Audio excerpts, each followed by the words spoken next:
నా ప్రియుడు ఎన్గేది ద్రాక్షవనములోని కర్పూరపు పువ్వొత్తులతో సమానుడు. దేవుని స్తోత్రం. ఈ పరమగీతము చాలా ప్రత్యేకమైన గ్రంథము. ఇది దేవుని ఆత్మతోనే మనము అర్థం చేసుకోగలుగుతాము. ఇది శ్రేష్టమైన గ్రంథము. చాలా మంది తెలియక దీని గురించి తక్కువగా మాట్లాడిన వారు ఉన్నారు, లేదా ఎందుకు ఈ గ్రంథం అన్నట్టుగా ఆలోచించిన వారు కూడా ఉన్నారు. పరమగీతము మన అందరికి అవసరమైన గ్రంథము. ఇందులో 3 క్యారెక్టర్లు కనబడతాయి. 1 ప్రియుడు, 2 ప్రియురాలు, 3వది యెరూషలేము కన్యకులు. అక్కడ వాస్తవంగా మనకు కనిపిస్తున్న పాత్రలు ఎవరంటే, ప్రియుడు సొలొమోను, ఆయన ఇశ్రాయేలు దేశానికి అత్యంత ఉన్నతమైన రాజు, మంచి జ్ఞానం కలిగిన వ్యక్తి, ధన సంపద సమృద్ధి కలిగిన వ్యక్తి సొలొమోను. ఈ 2వ వ్యక్తి పేరు లోనికి వచ్చాను. ఈ 2వ వ్యక్తి పేరు, ప్రియురాలు పేరు ఎవరంటే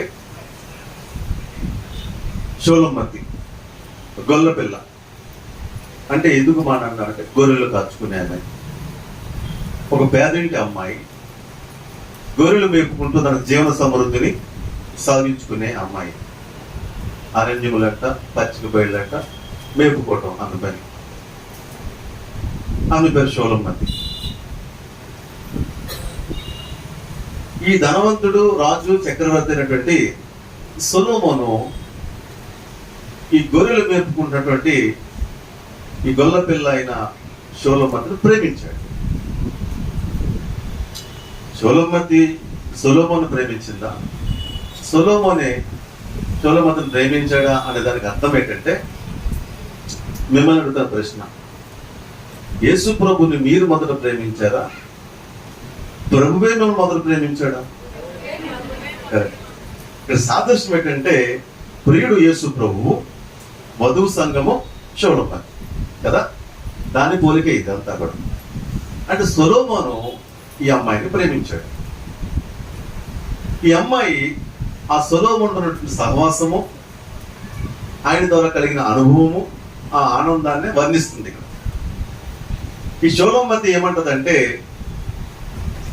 నాకు నా ప్రియుడు ఎన్గేది ద్రాక్షవనములోని కర్పూరపు పోగొత్తులతో సమానుడు. ఈ కర్పూరపు పోగొత్తులు అనేది మనం పోయిన వారిని చెప్పేస్తున్నాం. అలాగే తర్వాత ప్రియురాల గురించి కూడా మనం చెప్పుకున్నాం. అంటే దాని జోలికి నేను వెళ్ళలేదు. ఆ వివరాలు కావాలంటే మీరు యూట్యూబ్, ఫేస్బుక్ చూడండి. రైట్. ఇప్పుడు ఇక్కడ మనం మాట్లాడుకోబట్టి నాకు నా ప్రియుడు అంటే, ఆమె నాకు నా ప్రియుడు, నాకు ఒక ఎక్స్పీరియన్స్ ఉంది ఆయనతో నాకున్న అనుభవంతో, ఆయనతో నాకున్న పరిచయంతో, ఆయనతో నాకు కలిగిన ఆనందంతోటి నేను మాట్లాడుతున్న మాట ఇది. ఆయనను ఎలా వర్ణిస్తున్నానంటే, నాకున్న అనుభవంతో నాకు నా ప్రియుడు ఎన్గేది ద్రాక్షవనములో కర్పూరపు పూగొత్తులతో సమానుడు. అంటే ఆమెకు ఉన్న అనుభవంతో వివరించి మాట్లాడుతుంది. ఇక్కడ ఒక విషయం మనం నేర్చుకోవాలి. అంటే ఇక్కడ మనం ప్రతిదీ కూడా షోలొమోనుతో పాటు ప్రియుడు అనేటువంటి యేసు ప్రభు, వధువు సంఘంగా మనం అందరూ కూడా ఇద్దరు వర్ణం అనేది అర్థమైందా? అంటే నాకు నా ప్రియుడు అనే మాటలో ఈ ప్రియురాలకి ఆ ప్రియుడితో వ్యక్తిగత సంబంధం ఉంది. అందుకే అలా మాట్లాడుతుంది. ఈ రోజు నా ఒక మాట ఏంటంటే, ప్రభువుతో నీకు ఒక వ్యక్తిగత సంబంధం ఉండాలి. వ్యక్తిగత సంబంధం ఉన్నవారు మాత్రమే ఆయనను కీర్తించి కొనియాడి చెప్పగలుగుతారు, వర్ణించగలుగుతారు. ఇక్కడ ఈ షొలొమతికి ఆయనతో నా వ్యక్తిగత సంబంధాన్ని బట్టి వర్ణించి మాట్లాడుతుంది. దేనితో పోలుస్తుంది అంటే, ఎన్గేది తోటి పోలుస్తుంది. ఎన్గేది తోటి పోలుస్తుంది. ఎన్గేది అంటే ఏంటి? ఈరోజు మనం ఇది వాక్యం. ఈరోజు ఎన్గేది అంటే ఏమిటి? వాక్యాన్ని ఇప్పుడు కూడా శ్రద్ధగా వినాలి, ఆసక్తిగా వినాలి, చదివినప్పుడు కూడా శ్రద్ధగా చదవాలి, ధ్యానించి చదవాలి.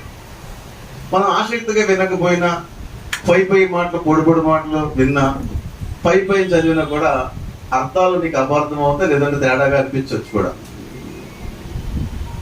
ఒక ఆయన వాక్యం చదువుతాడట. ఆది కాండంలో నోవాహు గారు ఈ భూమికి వచ్చిన విషయాలు మాట్లాడుతున్నప్పుడు జత జత ఎడ్లు, జత జత పక్షులు, అన్ని జత జత అన్ని కూడా దేవుడు ఓడలోకి పంపించాడు. ఓడలోకి వెళ్ళిపోయిన తర్వాత ఈయన చదివిన వాక్యం ఏంటంటే, వాళ్ళు అన్నిటికీ కూడా నోవాహు గారు అట్లు వేస్తూ పెంచాడు. అట్లు వేస్తూ అట్లను పోషించాడు. ఎవరు అట్లేసే పోషించాడమ్మా? అట్లు చేశాను అన్నమాట వాక్యం ఉన్నది. అట్లు ఏం చేశాను? దేవుడు చెప్పిన ప్రకారం వారం తయారు చేశాడు, అవన్నీ లోపడానికి దాన్ని చేశాడు. అలా చేశాడు. అట్లు చేసిన అర్థం ఏంటి? అలా చేశాడు అని అర్థం. నువ్వు సరిగ్గా చదవకుండా ఏం చెప్తావు అంటే, నోవాహు ఏం చేశాడు? అట్లు చిన్న వ్యాపారం పెట్టాడు అనమాట. నువ్వు సరిగ్గా చదవకపోతే ఇలాగ ఉంటాయి, సరిగ్గా వినకపోయినా అలాగ ఉంటుంది. ఎందుకు ముందుకు ఈ మాట చెప్తున్నానంటే, ఇక్కడ ప్రియురాలు ప్రియుడిని ఎనికేది ద్రాక్షవనంతో పోలుస్తుంది. ఎనికేది అనగా ప్రత్యేకమైన మాట. మీరు కూడా శ్రద్ధగా వినాలి. శ్రద్ధగా వినకుండా ఈరోజు ఎక్కడికైనా వెళ్ళి ఈరోజు భాస్కర్ ఏం చెప్పారు, ఏదో గేదె అన్నారులేండి, ఏదో గేదె గురించి చెప్పారంట. గేదె ఇది ఎనిగేది అంటే నీకు గుర్తు ఉండాలని మాట నీకు చెప్తున్నాను. దేవుని స్తోత్రం. అర్థమైందా? శ్రద్ధగా వింటే ఎనిగేదిలో ఉన్న మాధుర్యాన్ని, ఎనిగేదిలో ఉన్నటువంటి ఆ గొప్ప ఆనందాన్ని అనుభవించగలుగుతావు. దేవుని స్తోత్రము. ఎందుకంటే ఈ ప్రియురాలు ఈ ప్రియుడును దేనితో పోల్చి మాట్లాడుతున్నారు? ఎనిగేది ద్రాక్షవనంతో పోలుస్తుంది. అసలు ఎనిగేది అంటే ఏంటో మనం విందాం. దేవుని స్తోత్రం. అందరూ కూడా నా వైపు చూడండి. ఎప్పుడు వాక్యం ధ్యానం చేసినా కూడా ఒక డ్రీమ్స్ లోకి వెళ్ళిపోతాను. నాకు దేవుడు ఇచ్చిన గిఫ్ట్ అనుకోండి, నా అనుభవం అనుకోండి. అంటే ఒక యుద్ధం జరుగుతుంది అనుకోండి, నా కళ్ళ ముందు సైనికులు ఉంటారు, యుద్ధం జరుగుతూ ఉంటుంది. ప్రతిదీ కూడా నేను బైబిల్ చదువుతున్నప్పుడు ఆ డ్రీమ్, ఆ థీమ్ లోకి వెళ్ళిపోతాను నేను. అది నాకున్న అనుభవం. ఈరోజు కూడా కొద్ది నిమిషాలు ఒక థీమ్ లోకి వెళ్ళిపోవాలి. మీరు ఈరోజు థీమ్ లోకి వెళ్ళిపోవాలి. మీరు ఎంతమంది ఎడారిలో నడిచారు ఎడారిలో నడిచిన అనుభవం ఉందా? ఎడారిలో నడిచిన అనుభవం. Very good. ఓకే.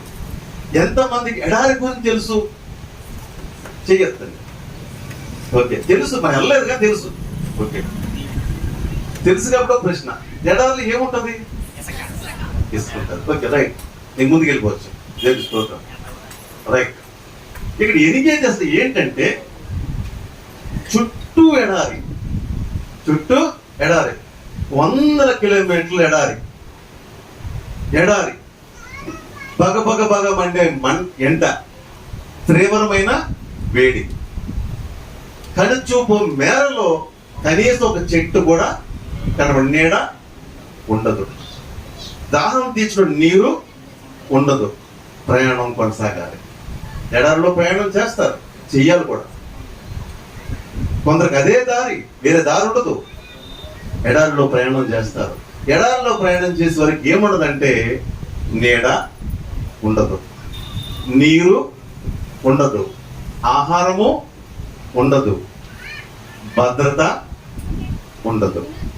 ఎడారిలో అనుభవం ఏంటంటే, నడిచే కొద్దీ కూడా ఎండ తేడికి తట్టుకోలేరు. ఏదైనా కొంచెం నీడ దొరికితే బాగుండని ఆశపడతారు. ఎండలో నడుస్తున్నప్పుడు, ఎడారిలో వెళ్తున్నప్పుడు దాహానికి నీరు నోట్లో చెమటంతా బయటికి పోయి దాహము వేస్తుంది, పట్టుకెళ్ళి నీరు కూడా అయిపోతుంది. నీరు కోసం ఎదురు చూస్తారు. ఆహారం, ఆకలి వేస్తుంది, అక్కడ ఏమీ ఉండదు. ఇలాంటి పరిస్థితి ఎడారి అనుభవం. బాగా వినండి. ఇలాంటి ఎడారిలో నడుస్తున్నటువంటి వ్యక్తి, ఎడారిలో ప్రయాణం చేస్తున్న వ్యక్తి అలా వెళుతున్నప్పుడు ఇంకా కనుచూపు మీద మనిషి కనపడ్డు, నీడ లేదు, చెట్టు లేదు, నీరు లేదు. ఇలా మనిషి వెళ్తున్నప్పుడు నీరు అయిపోతే పరిస్థితి ఎలా ఉంటుంది చెప్పండి? నోరికి గొంతు ఆరిపోతుంది, నీడ లేక శరీరం అంతా వేడి ఎక్కిపోతుంది. ఆ అనుభవమే వేరు. అలా వెళుతుండగా అక్కడ ఉన్నట్టుండి ఒక పచ్చని నేల కనబడుతుంట. ఉన్నట్టుండి ఏమవుతుంది?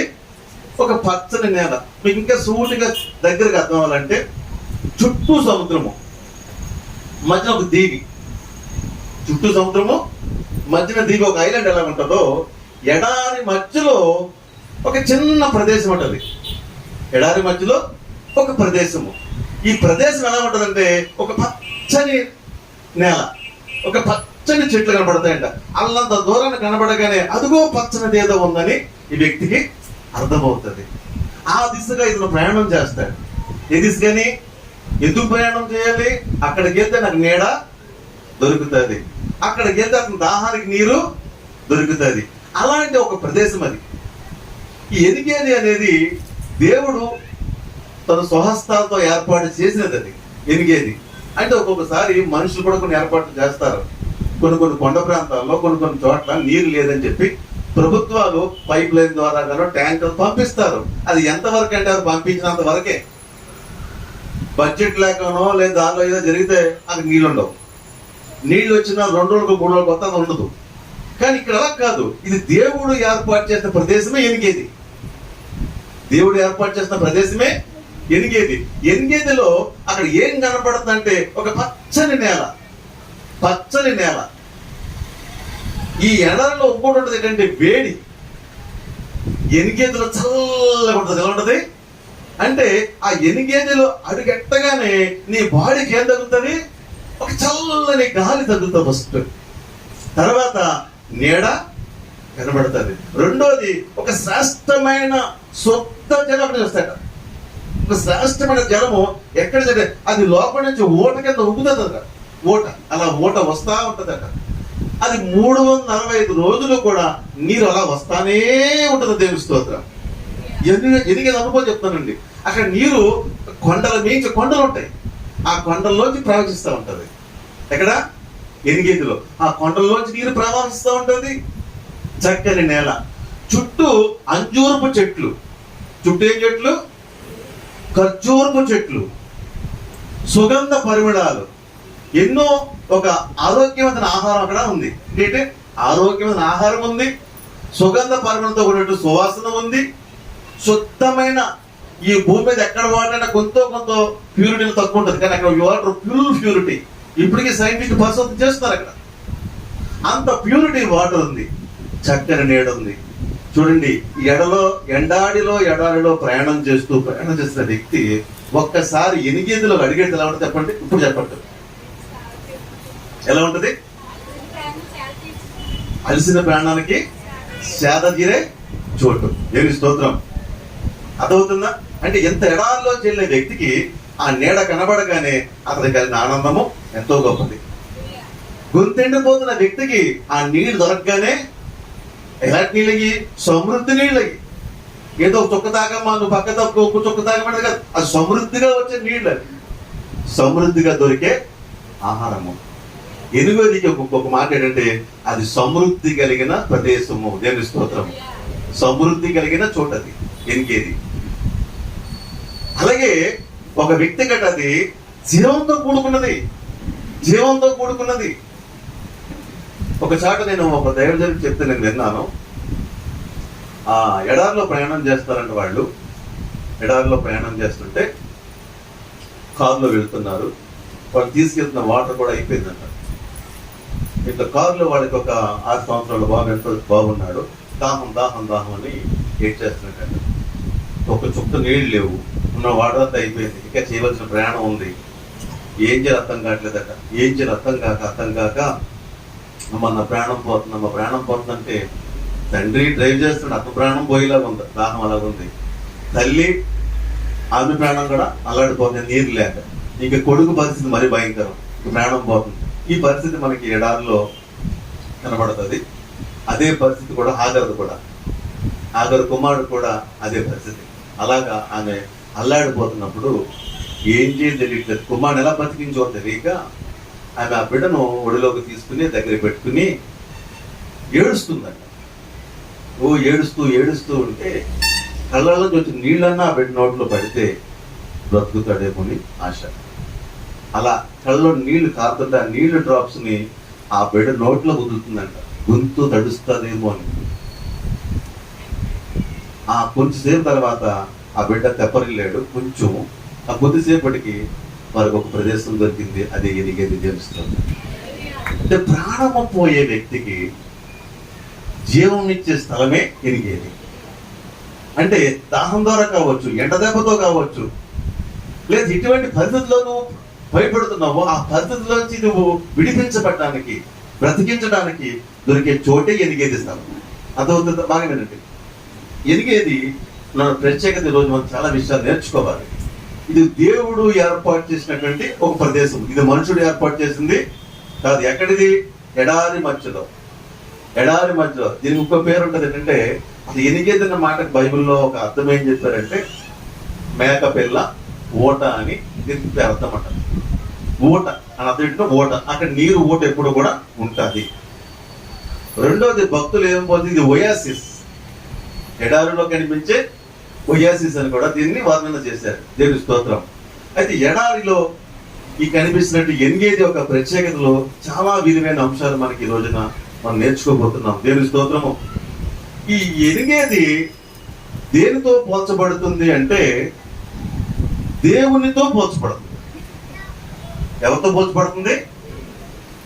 అందరికీ కూడా దేవుడు ఎలా ఉంటాడంటే ఆయన సన్నిధి అని ప్రభువు ఎనిగేదితో సమానుడు. ప్రభు ఏమంటుంది, ఏమంటుంది ప్రియురాలు సొలొమోను గురించి మాట్లాడుతూ ఏమంటుంది, నా ప్రియుడు ఎనిగేది ద్రాక్షారసంలో కర్పూరపు పూగుత్తులతో సమానుడు అంటుంది.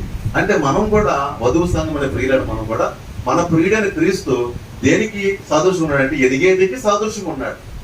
ఎనిగేదికి సాదృశ్యం ఉన్నాడు ఆయన. అర్థమవుతుందా? కాబట్టి ఎనిగేదిలో ఉన్న ప్రత్యేకతలను ఆమె అనుభవించి మాట్లాడుతుంది. ఈ రోజున మనం కూడా ప్రయాణం చేస్తున్నాము. ఇది ఏ ప్రయాణం అంటే ఎడారి ప్రయాణము. ఏ ప్రయాణం ఇది? ఎడారి ప్రయాణము. మన ఎడారిలో లేకపోవచ్చేమో కానీ ఎడారి వంటి సమస్యలు మనల్ని తలలు ముట్టుతున్నాయి. ఎడారి వంటి సమస్యలతో అలసిపోతున్నాం.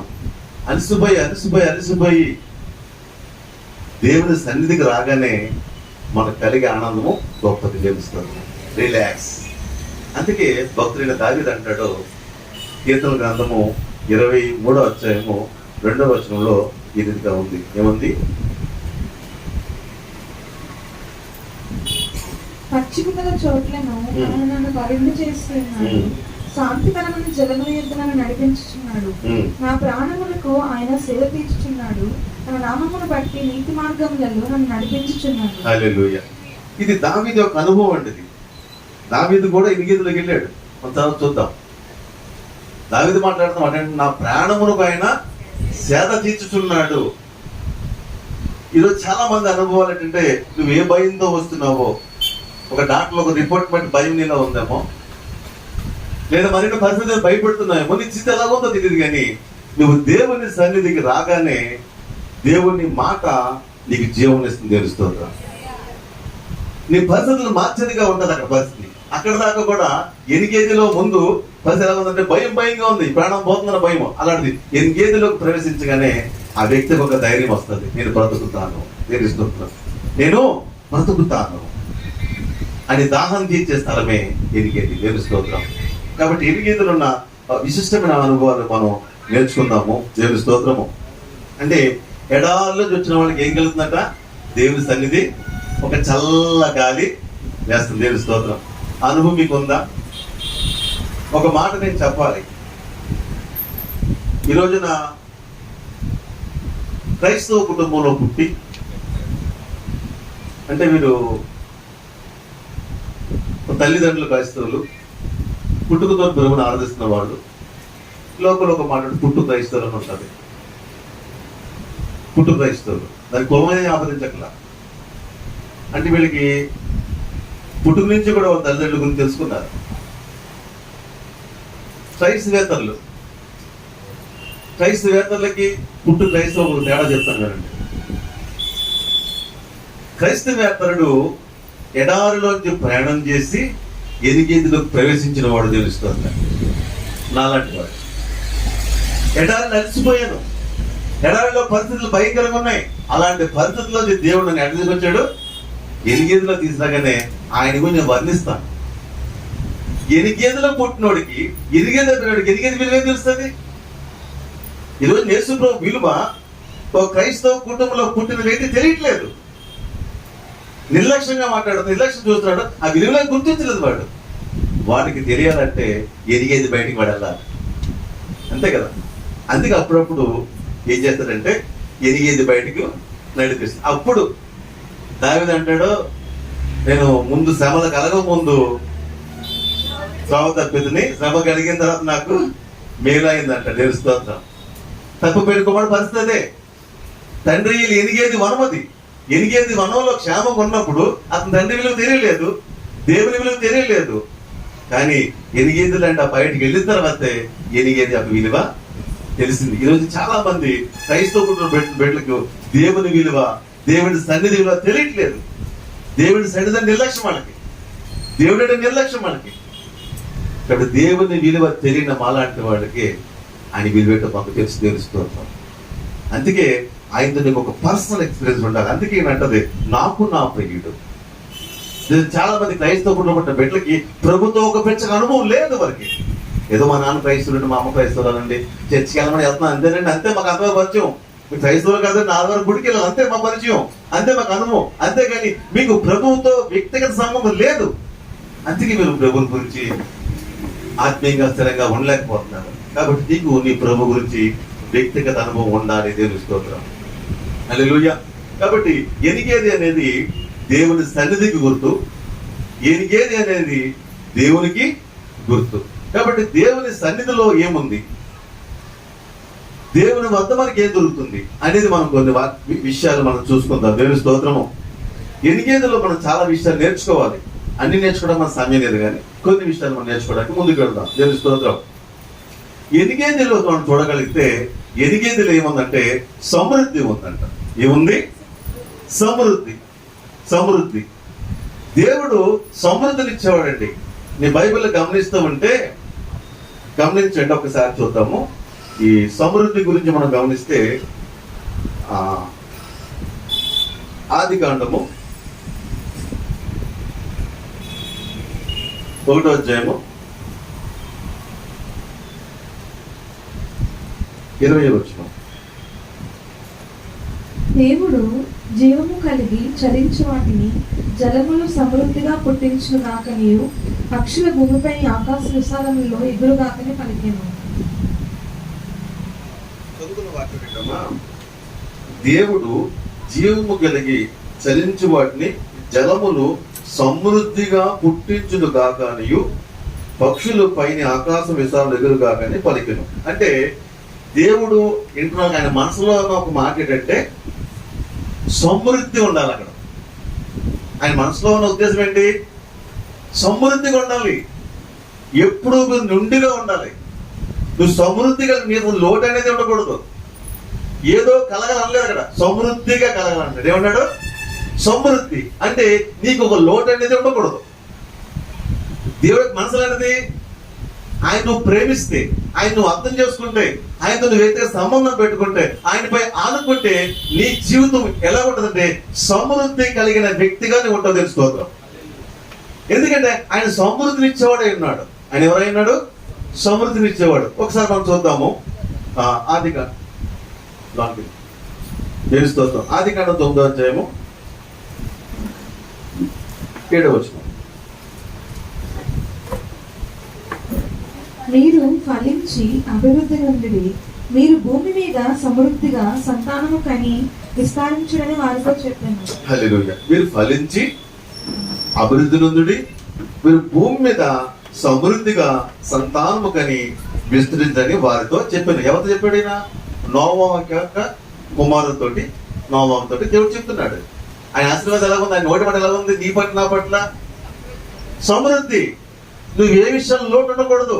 బిడ్డల విషయంలో లోటు ఉండకూడదు, ఆరోగ్యం లోటు ఉండకూడదు, ఆర్థికంగా లోటు ఉండకూడదు, ఆహారం లోటు ఉండకూడదు. నువ్వు అన్ని సమృద్ధిగా ఉండాలని దేవుడికి ఆశ. అర్థమవుతుంది? దేవుడి ఆశ ఏంటి? మనం ఎలా ఉండాలి? మనం ఒక మాట చెప్పండి, ముందుకు వెళ్ళిపోదాం. మనం ఎలా ఉండాలని దేవుడు కోరుకుంటున్నాడు? సమృద్ధి ఉండాలి. సమృద్ధి అంటే అర్థం ఏంటి? లోటు లేకుండా. అంటే ఆయన ఇచ్చినప్పుడు లోటు ఉండదు. ఆయన చెంత ఉండాలి, ఆయన నువ్వు కలిగి ఉండాలి, ఆయనతో సంబంధాన్ని ఏర్పరచు. నువ్వు ఎనిగేదిలోకి రావాలి. ఎడారిలో ఉంటే సమృద్ధి రాదు. ఎనిగేదిలోకి వస్తేనే నీకు సమృద్ధి కలుగుతుంది. అంటే దేవుడు ఒక నోటి మాట ఎప్పుడు కూడా సమృద్ధిగా, అంటే అది పూర్తిగా ఇవ్వాలని ఉంటాడు దేవుడు. ఎప్పుడు ఇది కొంచెం కొంచెం ఇద్దాం అనుకోండి దేవుడు. ఎప్పుడు నీకు నాకు కూడా ఆయన ఎప్పుడు కూడా సమృద్ధిగా ఇవ్వాలని కోరుకుంటాడు. దేవుని స్తోత్రం. హల్లెలూయా. ఇంకా మనం గమనిస్తూ ఉంటే ఇంకా చాలా విషయాల్లో మనకు ఉంటాయి. మరొకసారి గమనించుకుందాము. కీర్తన గ్రంథము 78వ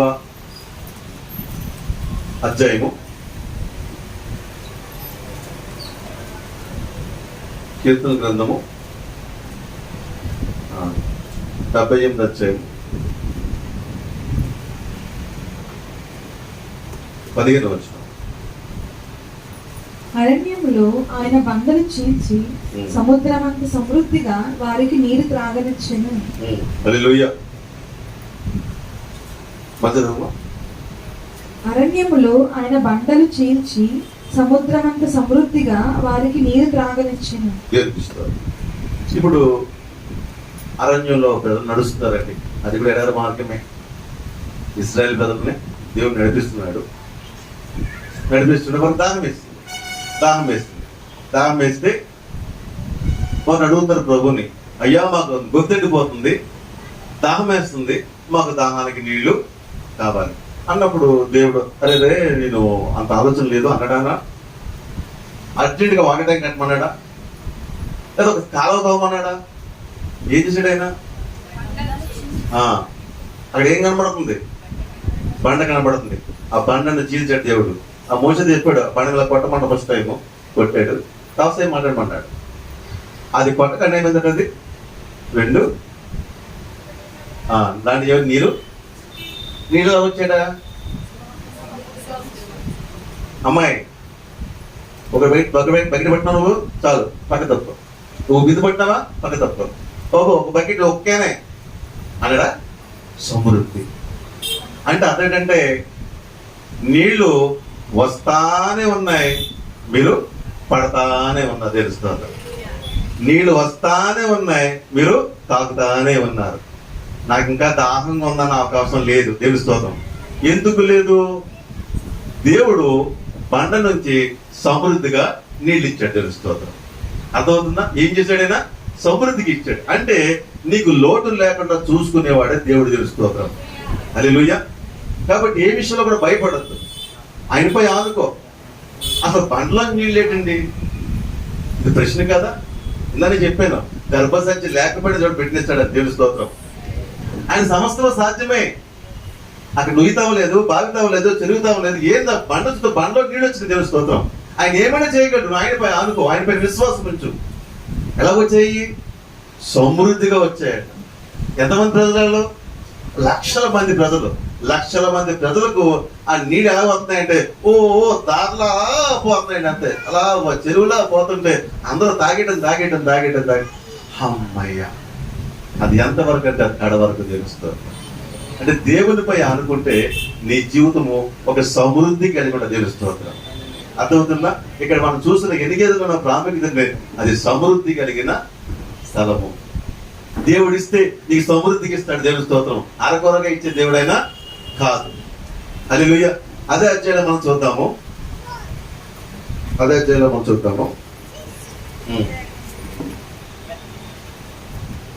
అధ్యాయము 25వ వచనం.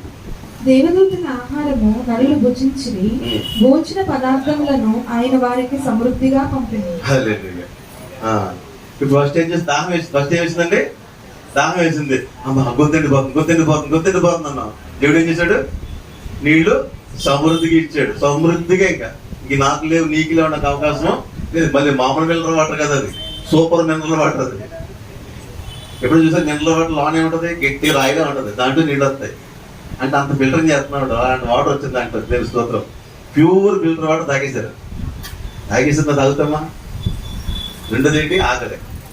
అయ్యా ఆకలేస్తుంది. ఓకే, నేను ఆకలి తీరుస్తున్నాడు. ఏం చేయాలి? ఆకలి ఏం చేశాడట? ఆకాశం నుండి మన్నాను, దేవదూతలు పూజించే ఆహారాన్ని పంపించాడట. పంపలేదమ్మా? అంటే అక్కడ దేవదూతలు ఆ మన్నాన్ని చదివేది. మీకు చాలా మంది చదువుంటారు. దేవుని స్తోత్రం. ఒక విచిత్రమైన ధోరణండి. అంటే అది దైగా ఒక టైంకి ఏం చేయాలి? కురుస్తూ ఉంటుంది. వీళ్ళు ఏం చేయాలా? మీ ఇంట్లో ఎంతమంది ఉన్నారు? నలుగురు ఉన్నారు. మనిషికి ఎన్ని కేజీ తింటారు భోజనం? అంటే కేజీ తింటారు మనిషి. ఏమంత తింటారు కదా. కేజీ మీద ఉందా? ఓకే, నాకు లెక్క తెలియదు. బియ్యం లెక్క చేసుకుందాం. ఇప్పుడు మీ ఇంట్లో ఎంతమంది కేజీ మనిషి బాగా తింటారా? 100 గ్రాములు తింటాడండి. Right right. ఇప్పుడు మీ ఇంట్లో 4 ఉన్నారండి, 5 ఉన్నారండి. ఎంత ఏరుకోవాలి నువ్వు? 1/2 కేజీ ఏరుకుంటావు.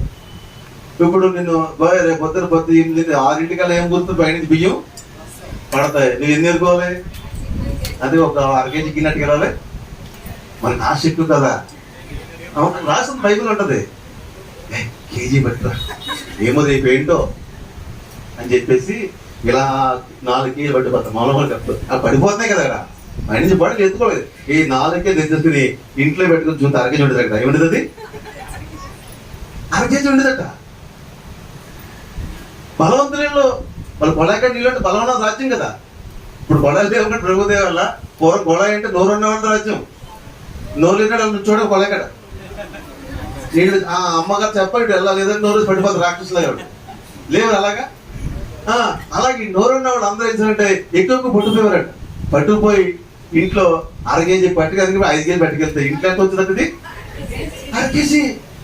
ఈ నోరు లేని అమ్మ ఉంది, ఇప్పుడు ఏం పట్టుకెళ్ళక లాస్ట్లో ఎదురు 1/4 కేజీ పట్టుకెళ్ళి ఇంట్లో పడి 1/2 కేజీ ఉండేది. బలహీనరాలు 1/4 కేజీ పట్టుకెళ్ళింది, ఇంట్లోకి వెళ్తే ఏమవుతుంది? 1/2 కేజీ అవుతుంది. బైబిల్లో ఉంది. ఎక్కువ కూర్చున్న వాళ్ళకి ఎక్కువ కాలేదు, అది తక్కువ కూర్చుని తక్కువ. అది దేవుడి సమృద్ధి, దేవుడి స్తోత్రం. దేవుడు అంటే అంతే, దేవుడి స్తోత్రం. నువ్వు భయపడదు. నేనేం బలం అండి, నాకేం బలం అండి, అంత బలం లేదండి, అంత తెలివి లేదండి, అంత జ్ఞానం లేదండి. నీ జ్ఞానం లేకపోతే తెలివి లేకపోతే ఏమి లేకపోతే దేవునిపై ఆనుకో, దేవుడి స్తోత్రం. ఆయన చూసుకుంటా తెలుస్తాను. తెలివితేట నీ తెలివితేట వద్దు, ఆయన చాలు. ఆయన అప్పుడుంటే చాలు నీకు. ఆయన ఎనికేది దేవుడి స్తోత్రం. సమృద్ధిగా ఇచ్చేవాడు. ఇంకో మంది ఉంటారండి, దాచుకుంటారట. వదిలేస్తారా? రేపుడు వాసం తినేస్తామే ఏమో అని దాచి ఏమైనా కుళ్ళిపోయింది, పురుగు పడిపోయింది. ఏది మన్నా. కానీ విశ్రాంతి తిన్నాడు దేవుడు చెప్పాడు సార్, రేపు విశ్రాంతి తిన కదా ముందు రోజు దాచమన్నాడు. ముందు రోజు డబ్బులు పట్టుకెళ్ళాలి. ఈరోజు 1/2 కేజీ కదా, రేపు పట్టుకెళ్ళాలి కేజీ పట్టుకెళ్ళాలి. కేజీ ఉండేది, 1/2 కేజీ ఉండేది, నెక్స్ట్ డే 1/2 కేజీ ఉండేది. 1/2 కేజీ పాడేది. దేవుడి స్తోత్రం. ఫ్రిడ్జ్లో పెట్టారా? ఫ్రిడ్జ్లో పెట్టారా? నో. దేవుడి మాటే ఫ్రిడ్జ్, దేవుడి స్తోత్రం. దేవుడి మాట ఫ్రిడ్జ్, అది కుళ్ళిపోదు. దేవుడికి స్తోత్రం. కాబట్టి దేవుడి మాట నమ్ముతున్నాం. హల్లెలూయా. దేవుడు సమృద్ధి అయిన దేవుడు. మనం ఆరాధ్య దేవుడు సమృద్ధి కలిగిన దేవుడు. హల్లెలూయా. ఒక రోజున ఒక దైవ సేవకుడు, కరువు కాలం అది. ఈ కరువు కాలంలో దేవుడు అన్నాడు ఆ దైవ సేవకుడు, బాబు మీరు వెళ్ళి సారేపోతే వెళ్ళండి, ఈ కరువు కాలం కదా, అక్కడ ఒక ఆవిడ మీకు ఎదురొస్తుంది, ఆవిడే మిమ్మల్ని పోషిస్తుంది అన్నాడు. ఇంకెవరో ప్రవక్త ఏలియా గారు. ఏలియా గారికి ఏంటి ఇప్పుడు కరువు కాలం. ఒక దేవుడు చెప్పాడు సారేపోతే ఊరెళ్తా నా ఎంట్రలో ఒక ఆవిడ ఎదురవుతుంది, నాకు నేను ఎదుర్కొంటుంది ఆవిడ. ఈయన ఆల్రెడీ చెప్పుకుంటాడు, ఈయన నేను ఎదుర్కోవడం కొత్తది ఆవిడ. అది ప్లానింగ్ ఎవరిది? ఏలియా గారు. దేవుడు చెప్పాడు కదా, నువ్వు సారేపోతే వెళ్ళవయ్యా, నీకు ఒక ఆవిడ ఎదురవుతుంది, ఆవిడ నేను పోషిస్తుంది అన్నాడు. అది చెప్పాడు దేవుడు. ఇప్పుడు ఈయన ఏం చెప్పాడు? సారేపోతే వెళ్ళగానే ఫస్ట్ ఏం చేశాడు? ఫస్ట్ వీడికి ఎవరు ఎదురు రావాలి? ఎదురు రావాలి. ఈ సందర్భం అడుగుతాను, మరి ఎదురెళ్తా ఆగిపోతారా? ఎప్పుడో పని చేయకండి, ఎదురాలు మన తల్లితో సమానం, మన చెల్లితో సమానం. ఎప్పుడో పని చేయకండి. వాళ్ళు ఎదురొస్తే మేము ముందుకు ఎలా తెలుస్తుంటారు, ఆగకూడదు. దేవుడు చూస్తూ ఉంటాడు. ఎదురాలు నేను కంట నీది రాకూడదు. లోకంలో ఇలాంటి లోకాచారాలు ఉండొచ్చు. నువ్వు ధైర్యంగా వెళ్ళు. ఆ విధుల్లో దేవుడిని చూస్తుంటాడు, నువ్వు ఆగుతావా ముందుకెళ్తావా అని. నువ్వు దేవుడిపై ఆనుకున్నాడు, ముందుకెళ్తావు, తెలుసుకోతావు. విధురాలు వచ్చింది అలాగనే అనుకున్నాడు ఏలియా గారు, ఈవిడ నన్ను పోషిస్తుంది అన్నాడు. ఈవిడ నన్ను పోషిస్తుంది. అమ్మ మరి నాకు ఆకలేస్తుంది, మరి చెప్పాడు కదా దేవుడు, ఆవిడ పోషిస్తుంది కదా, నాకు రొట్టె ఒకటి చేసి పెట్టామా అన్నాడు. ఈవిడి పరిస్థితి ఏంటి? రొట్టె బాకపోతాం. ఈవిడి పరిస్థితి ఏంటి? కరువు కాలం, ఇంట్లో ఏమీ భర్త లేడు, ఉన్నదో కొడుకు. ఆ కొడుకుని పెంచుకోవాలి, కూలి పని చేసుకోవాలి, పనులు లేవు. చూసారు కరోనా కాలం వచ్చింది కదా, పనులు లేవు, కరువు, ఏమి ఆధారం లేదు.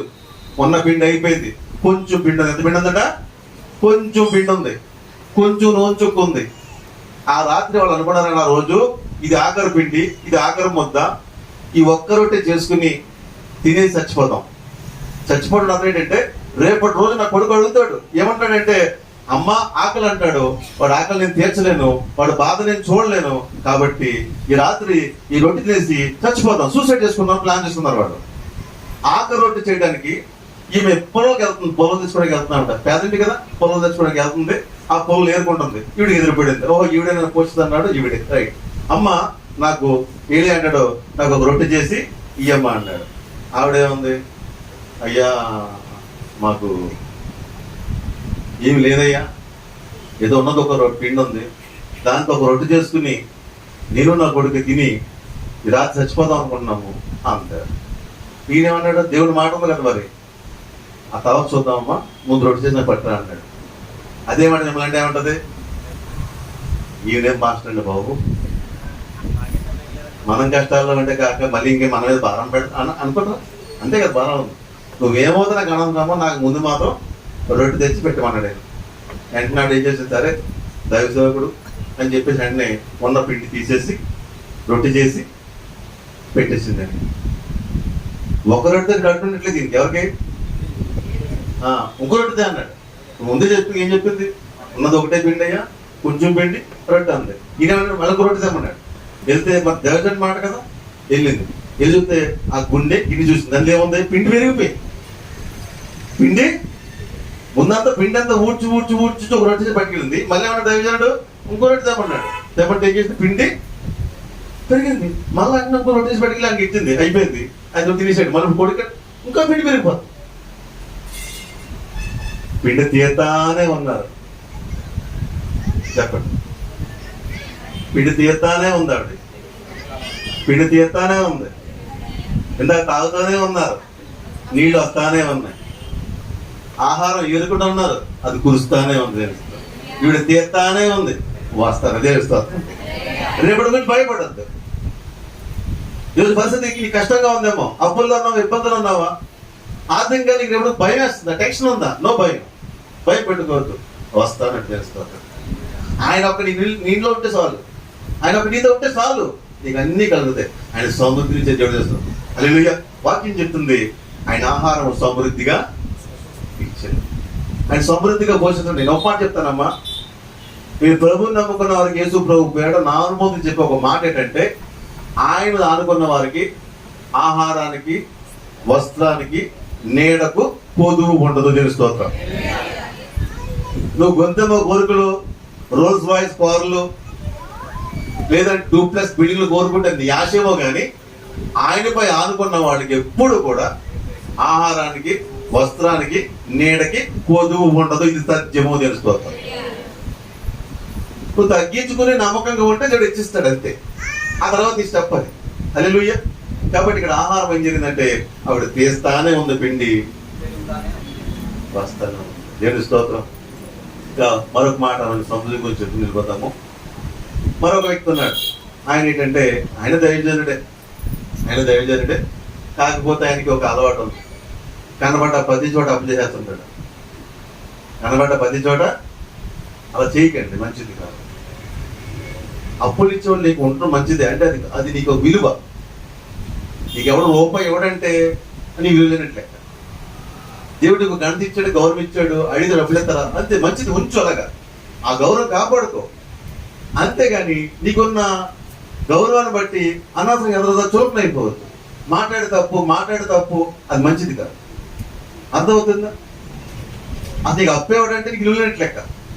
దేవుడు ఒక విలువ ఇచ్చాడు, ఒక నమ్మకం ఇచ్చాడు, ఇది ప్రభువు పెట్టరా, వీడికి ఇస్తే ఏమవదు అని ఒక నమ్మకం ఇచ్చినప్పుడు దాన్ని కాపాడుకోవాలి. కొంత అలా కాదండి, అప్పు దొరికితే చాలు తిరిగేస్తారు, అంతే. ఇవాళ ఇంట్లో పెడతాం, ఇంట్లో వస్తే ఆ అప్పులు చేసేస్తారు. అలా చేయకండి. అర్థమవుతుందా? ఈ దైవజనుడు ఉన్నాడు, వాడికి ఒక అలవాటు ఏంటంటే అప్పులు చేస్తూ ఉంటాడు. ఈయన పరిస్థితి అప్పులు చేసి చచ్చిపోయాడు. అప్పులు చేసినా చచ్చిపోయాడు. చచ్చిపోతే అప్పుడు ఎవరు తిరుగుతారు? ఇప్పుడు తిరగడానికి దారి లేదు, ఏమీ లేదు. అప్పుడు ఇంటి పెట్టారు వచ్చి, అమ్మా మీ ఆయన అప్పు చేసి తీరుతావా తీర్చవా అన్నారు. దైవజనుడు భార్య ఏం చేస్తుంది, ఏం చేయాలి తెలియక దైవజనుడిని ఎలీషా దగ్గరికి వెళ్ళింది. అయ్యా నా భర్త పరిస్థితి ఇదయ్యా, ఆయన అప్పుల్ని చచ్చిపోయాడు, నా పరిస్థితి ఇది ఏంటి అని అడిగితే ఆయన అన్నాడు, మరి మీ ఇంట్లో ఏముందమ్మా? ఏముంది? మట్టి కుండ ఉంది. ఆస్తి పాస్తి ఏంటి? మట్టి కుండ తప్పితే ఇంకేమీ లేదు, అన్నీ వెళ్ళిపోయినాయి. అప్పులన్నీ పట్టుకుపోయి ఏమీ లేవు, ఇంకా చాలా అప్పులు తీర్చాలి, ఏం చేయాలి తెలియట్లేదు, దారి లేదు. అప్పుడు ఇప్పుడు దైవ సేవకుడు నిలిచి దగ్గరికి వెళ్ళింది, అయ్యా నా పరిస్థితి అంటే ఆయన ఏం చెప్పాడు, పని చేయమ్మా, నీ పక్కింటికి వెళ్ళి, ఆ ఇంటికి వెళ్ళి, ఈ ఇంటికి వెళ్ళి గిన్నెలు ముందు అన్ని పట్టుకొచ్చేమన్నాడు. అలా అప్పులేమో కానీ ఇస్తాను అసలు దేని కార్యం తెలుస్తారు. ఇలా అప్పులు పడిపోయింది నాకు తెలుసు. ఇప్పుడు ఏం చెప్పాడైనా, ఆ ఇంటికి ఈ ఇంటికి మొత్తం మీ చుట్టాలు పట్టాలి, ఆ దగ్గర గిన్నె కొండ అన్ని పట్టుకొచ్చుకున్నాడు, గిన్నెలన్నీ పట్టుకొచ్చుకున్నారు. చెప్తే ఈ విషయం చెప్పదు కొడుకులు పంపించిందట, ఒరే బాబు ఆంటీ ఇంటికి వెళ్ళి పెద్ద గిన్నె పట్టుకొచ్చే మా పెద్ద ఆంటీ అన్ని గిన్నె తెచ్చారు. పట్టుకొచ్చేసిన తర్వాత దైవజన్ చెప్పాడు, ఆ గిన్నెని అలా పేర్చేమన్నాడు. గిన్నెలన్నీ అలా పేర్చి, ఇప్పుడు మీ ఇంట్లో ఏముందమ్మా? కొండ ఉందండి, కొండ నూనె చుక్క ఉందండి, నూనె చుక్క ఉందంట. ఇప్పుడు ఈ దైవజన్ చెప్పాడు, ఒక చుక్క దాంట్లో ఏమన్నాడు, ఆ పెద్ద గిన్నె ఏం చేయమన్నాడు, చుక్క చుక్క వేయగానే ఏమవుతుంది, గిన్నె ఈవిడేస్తానే ఉంది. చెప్పట్లేదు, ఈవిడేస్తానే ఉంది, వేస్తానే ఉంది. అవునా? ఏమైంది? గిన్నెలని ఇల్లంతా ఆయిల్ నిండిపోయింది, నూనె నూనె. ఇప్పుడు నూనె వ్యాపారం బోల్ డబ్బు వచ్చేసింది, అప్పు అంతా తీర్చేసింది తెలుస్తావు. ఏమీ లేదు, అంతా తీర్చేసారు తెలుస్తావు. ఆయన సమృద్ధి కలిగిన దేవుడు తెలుస్తాడు. నీ అప్పు తీర్చడానికి ఆధారం అక్కర్లేదు, దేవుడు ఉంటే చాలు తెలుస్తాడు. నీ అప్పు తీయడానికి ఆధారం అక్కర్లేదు, విశ్వాసం ఉంటే చాలు అనొచ్చు. మాలాంటి వాళ్ళకి ఎవడెత్తాడు పాత్ర? రాత్రి కాలేజీ చేత అనుకోవచ్చేవాళ్ళు. దేవుడు మాట ఇల్లంతా ముందుకంటే వెళ్ళారు. ఆ పిల్లలు ప్రశ్న లేదండి, అమ్మ ఆ దైవడే చెప్తే మమ్మల్ని ఆంటీలే మండవటమ్మా, ఎవరెత్తారో మనకి అని పిల్లన్నారా? అమ్మ చెప్పినట్టుగా వెళ్ళి పాత్రలు తెచ్చారు. దైవజనుడు చెప్పాడు కదా, ఆయన చుక్క వేశారు, అది నిండిపోయి తెలుస్తుంది. నీ అప్పు తీరడానికి ఆధారం దేవుడే తెలుస్తుంది. హల్లెలూయా. దేవుడు ఎంత అప్పుతో బాధపడి నాకు తెలియదు, కానీ దేవుడిని అప్పు అనా పైసా తీరుస్తాడు తెలుస్తాడు. భయపడదు. కాబట్టి ఎందుకు అంటే ఆయన సమృద్ధి కలిగిన దేవుడు. ఆయన వద్ద ఏముంది? సమృద్ధి ఉంది. దేవుడి సన్నిధి సమృద్ధి కలిగినది. దేవుడు సమృద్ధి కలిగిన వాడు. దేవుడి స్తోత్రము. ఎనికేది అంటేనే ఒక సమృద్ధి కలిగిన స్థలము. కాబట్టి నువ్వు ఎటువంటి బాధలతో వచ్చావు ఈ రోజున, నువ్వు ఎనిగేదిలోకి వచ్చావా? దేవుడు నిన్ను సమృద్ధి కలిగిన వ్యక్తిగా నిలిచి చేస్తాడు. తెలుస్తుంది. హల్లెలూయా. కాబట్టి ఈ రోజున ఇంకా చెప్పుకుంటే చాలా విషయాలు ఉన్నాయి. ఎనిగేది అనే మాటకు సమృద్ధి కలిగిన స్థలము. మనం ఆరాధించే దేవుడు సమృద్ధి కలిగిన దేవుడు. దేవుని స్తోత్రం. ఇక ఎనిగేదిలోకి చాలా అనుభవాలు ఉన్నాయి. రెండో అనుభవంలోకి వెళ్తున్నాను. ఎనిగేది చూద్దాం. సమూయేలు మొదటి గ్రంథము 23వ అధ్యాయము. సమూయేలు మొదటి గ్రంథము 23వ అధ్యాయము 29వ వచనం. తరువాత దావీదు అక్కడ నుండి పోయి ఏన్గేదికి వచ్చి కొండ స్థలములలో నివాసము చేయుచుండెను. హల్లెలూయా. ఇక్కడ ఒకసారి ఈ పరిస్థితి మనం జ్ఞాపకం చేసుకున్నాము. బాగా వినండి, ముందు వైపు చూడండి. రెండో అనుభవం ఏంటంటే, దావీదు దేవుని చేత అభిషేకం పొందినవాడు. దావీదు దేవుని యొక్క చిత్తంలో ఇశ్రాయేల్ దేశంలో గొప్ప పోరాటం చేసినవాడు. సౌలుకు ఎంతో సహకరించాడు. ఇశ్రాయేల్ ప్రజల్ని ఫిలిష్తీ నుంచి రక్షించాడు. ఎవరు? దావీదు. మంచి ఉపకారం చేశాడు సౌలుకి, ఇశ్రాయేల్ ప్రజలకి సహాయం చేశాడు. ఇంత గొప్ప స్థితిలో దావీదు ఉన్నాడు. ఇలాంటి వ్యక్తిని చంపాలని, నా తర్వాత ఇతను రాజు అయిపోతాడేమో అని ఒక ఈర్ష్యతోటి, ద్వేషంతో ఈ మంచి వ్యక్తిని చంపడానికి సౌలు ప్రయత్నం చేస్తున్నాడు. సౌలు దావీదు కనపడితే చాలు సౌలు ఏం చేద్దాం అన్నాడు, చంపేద్దాం అనుకుంటాడు. ఆఖరి కొడుకు చెప్పాడు, నాన్న నీ బుద్ధి మంచిది కాదు, నువ్వు తప్పు చేస్తున్నావు. దావీదు మనకి ఎంతో మేలు చేశాడు, అతని వల్ల మనం బతుకున్నాం. ఈ రోజున మనకు ఎంతో సహాయం చేస్తున్నాడు, ఎంతో మంచోడు. అలాంటి చంపాలని చూస్తున్నామంటే సౌలు నోటి నుంచి బూతు మాట వచ్చింది అక్కడ. కనకూడదు ఆ మాట వచ్చేసింది అక్కడ. చాలా భయంకరంగా మాట్లాడాడు సౌలుని. ఏనాతాను సౌలు కుమారుడు అంటాడు. నాన్న ఎందుకని నాన్న అంటే చాలా దారుణంగా మాట్లాడతాడు. అంటే అంత కష్టం తగిలిపోతున్నాడు. అలా ఈటే ఇసిరాడు అంతే. దాని వస్తున్నాడు ఒక చేతిలో బలమైన అలా ఇసిరాడు అంతే. పక్కకు గుచ్చుకుందామట. ఒక దెబ్బలో గుచ్చుకుంటే దాన్ని చచ్చిపోతాం. పక్కతో నిండిపోతున్నాడు. సౌలు దావీదు కనబడితే చాలు దావీదుని చంపేద్దాం ఉన్న టైంలో యోనాతాను అంటాడు దూరంగా ఎక్కడికైనా మారిపోయాడు. అంటే దావీదు పారిపోయి ఎన్గేజీలోకి వచ్చాడు. తెలుస్తాం ఎక్కడికి వచ్చాడు? ఎన్గేజీలోకి వచ్చాడు. దావీదు భయం ఏంటి? ప్రాణ భయము. తన వారు తను చంపాలనుకుంటున్నారు. తన వారు శత్రువులు అవుతున్నారు. ఏం చేయాలి తెలీదు, ఎక్కడికెళ్ళో తెలీదు. అలాంటి పద్ధతిలో ఎన్గేజీలోకి వచ్చాడు. తెలుస్తూ వస్తున్నాడు. ఎన్గేజీలోకి వచ్చాడు. ఎన్గేజీ దావీదుకి ఒక ఆశ్రయపురము. తెలుస్తూ వస్తున్నాడు. అర్థమవుతుందా? ఈ రోజున నిన్ను కొన్ని సమస్యలు తరుగుతున్నాయేమో, కొన్ని కేసులను తరుగుతున్నాయేమో, కొన్ని సమస్యలను తరుగుతున్నాయేమో, కొన్ని బాధలు నేను భయపెడుతున్నాయేమో.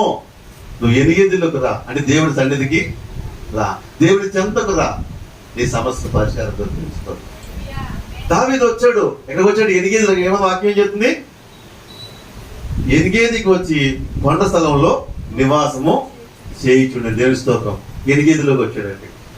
ఎన్గేజీలోకి వచ్చిన తర్వాత దావీదుకు చాలా కీర్తనలన్నీ కూడా ఎన్గేజీలో ధ్యానం చేశాడు. చాలా కీర్తనలు ఎనిగేది. దావీదు చాలా ఆరాధన కూడా అక్కడ చేశాడు. ఎక్కడ చేశాడు? ఎనిగేదిలోనే చేశాడు. దేవుడు యొక్క గొప్పతనం కీర్తించింది అక్కడే. చాలా కీర్తనలు కూడా ఇక్కడ రాశాడు. బాగా వినండి. హల్లెలూయా. కాబట్టి దావీదు ఎనిగేదిలోకి వచ్చిన తర్వాత దేవుడు ఎన్నో పాఠాలు నేర్పించాడు. ధర్మశాస్త్రం మాత్రం అర్థమైంది అక్కడ ఎవరికి? దావీదుకి. అప్పుడు దాకా ఆయన కీర్తించి ఉండేవాడు దావీదు, కానీ ఎన్నో అనుభవం నేర్పించాడు. అంటే దావీదుకి అర్థం కాదు ఏంటంటే, ఇంత మేలు చేస్తున్నాను, నాకు ఇంత కీడు చేస్తున్నాడు, ఇతను బతకనవ్వకూడదు, చంపేద్దాం అనే ఆలోచన అతనిలోకి ఏదైనా వచ్చి ఉంటే గనక, దావీదుకి వచ్చి ఉంటే, అదే ఎన్గేదిలో దేవుడు దావీదుకి నేర్పించంటే క్షమించు. నేను నేర్పించాడు క్షమించు. ఆ సౌలు కూడా నా కుమారుడే, నేను అభిషేకించబడే కాబట్టి అతడి సోదరుడు, అతను ప్రేమించు, అతను క్షమించు అని దేవుడు ఎనిగేదిలో ఒక పాఠం అతను నేర్పించి ఉండొచ్చు. ఆ తర్వాత జరిగిన సందర్భం ఏంటంటే, ఇదే ఎనిగేదిలో ఉన్నప్పుడు చూడండి 20వ అధ్యాయం వచ్చి చూద్దామా?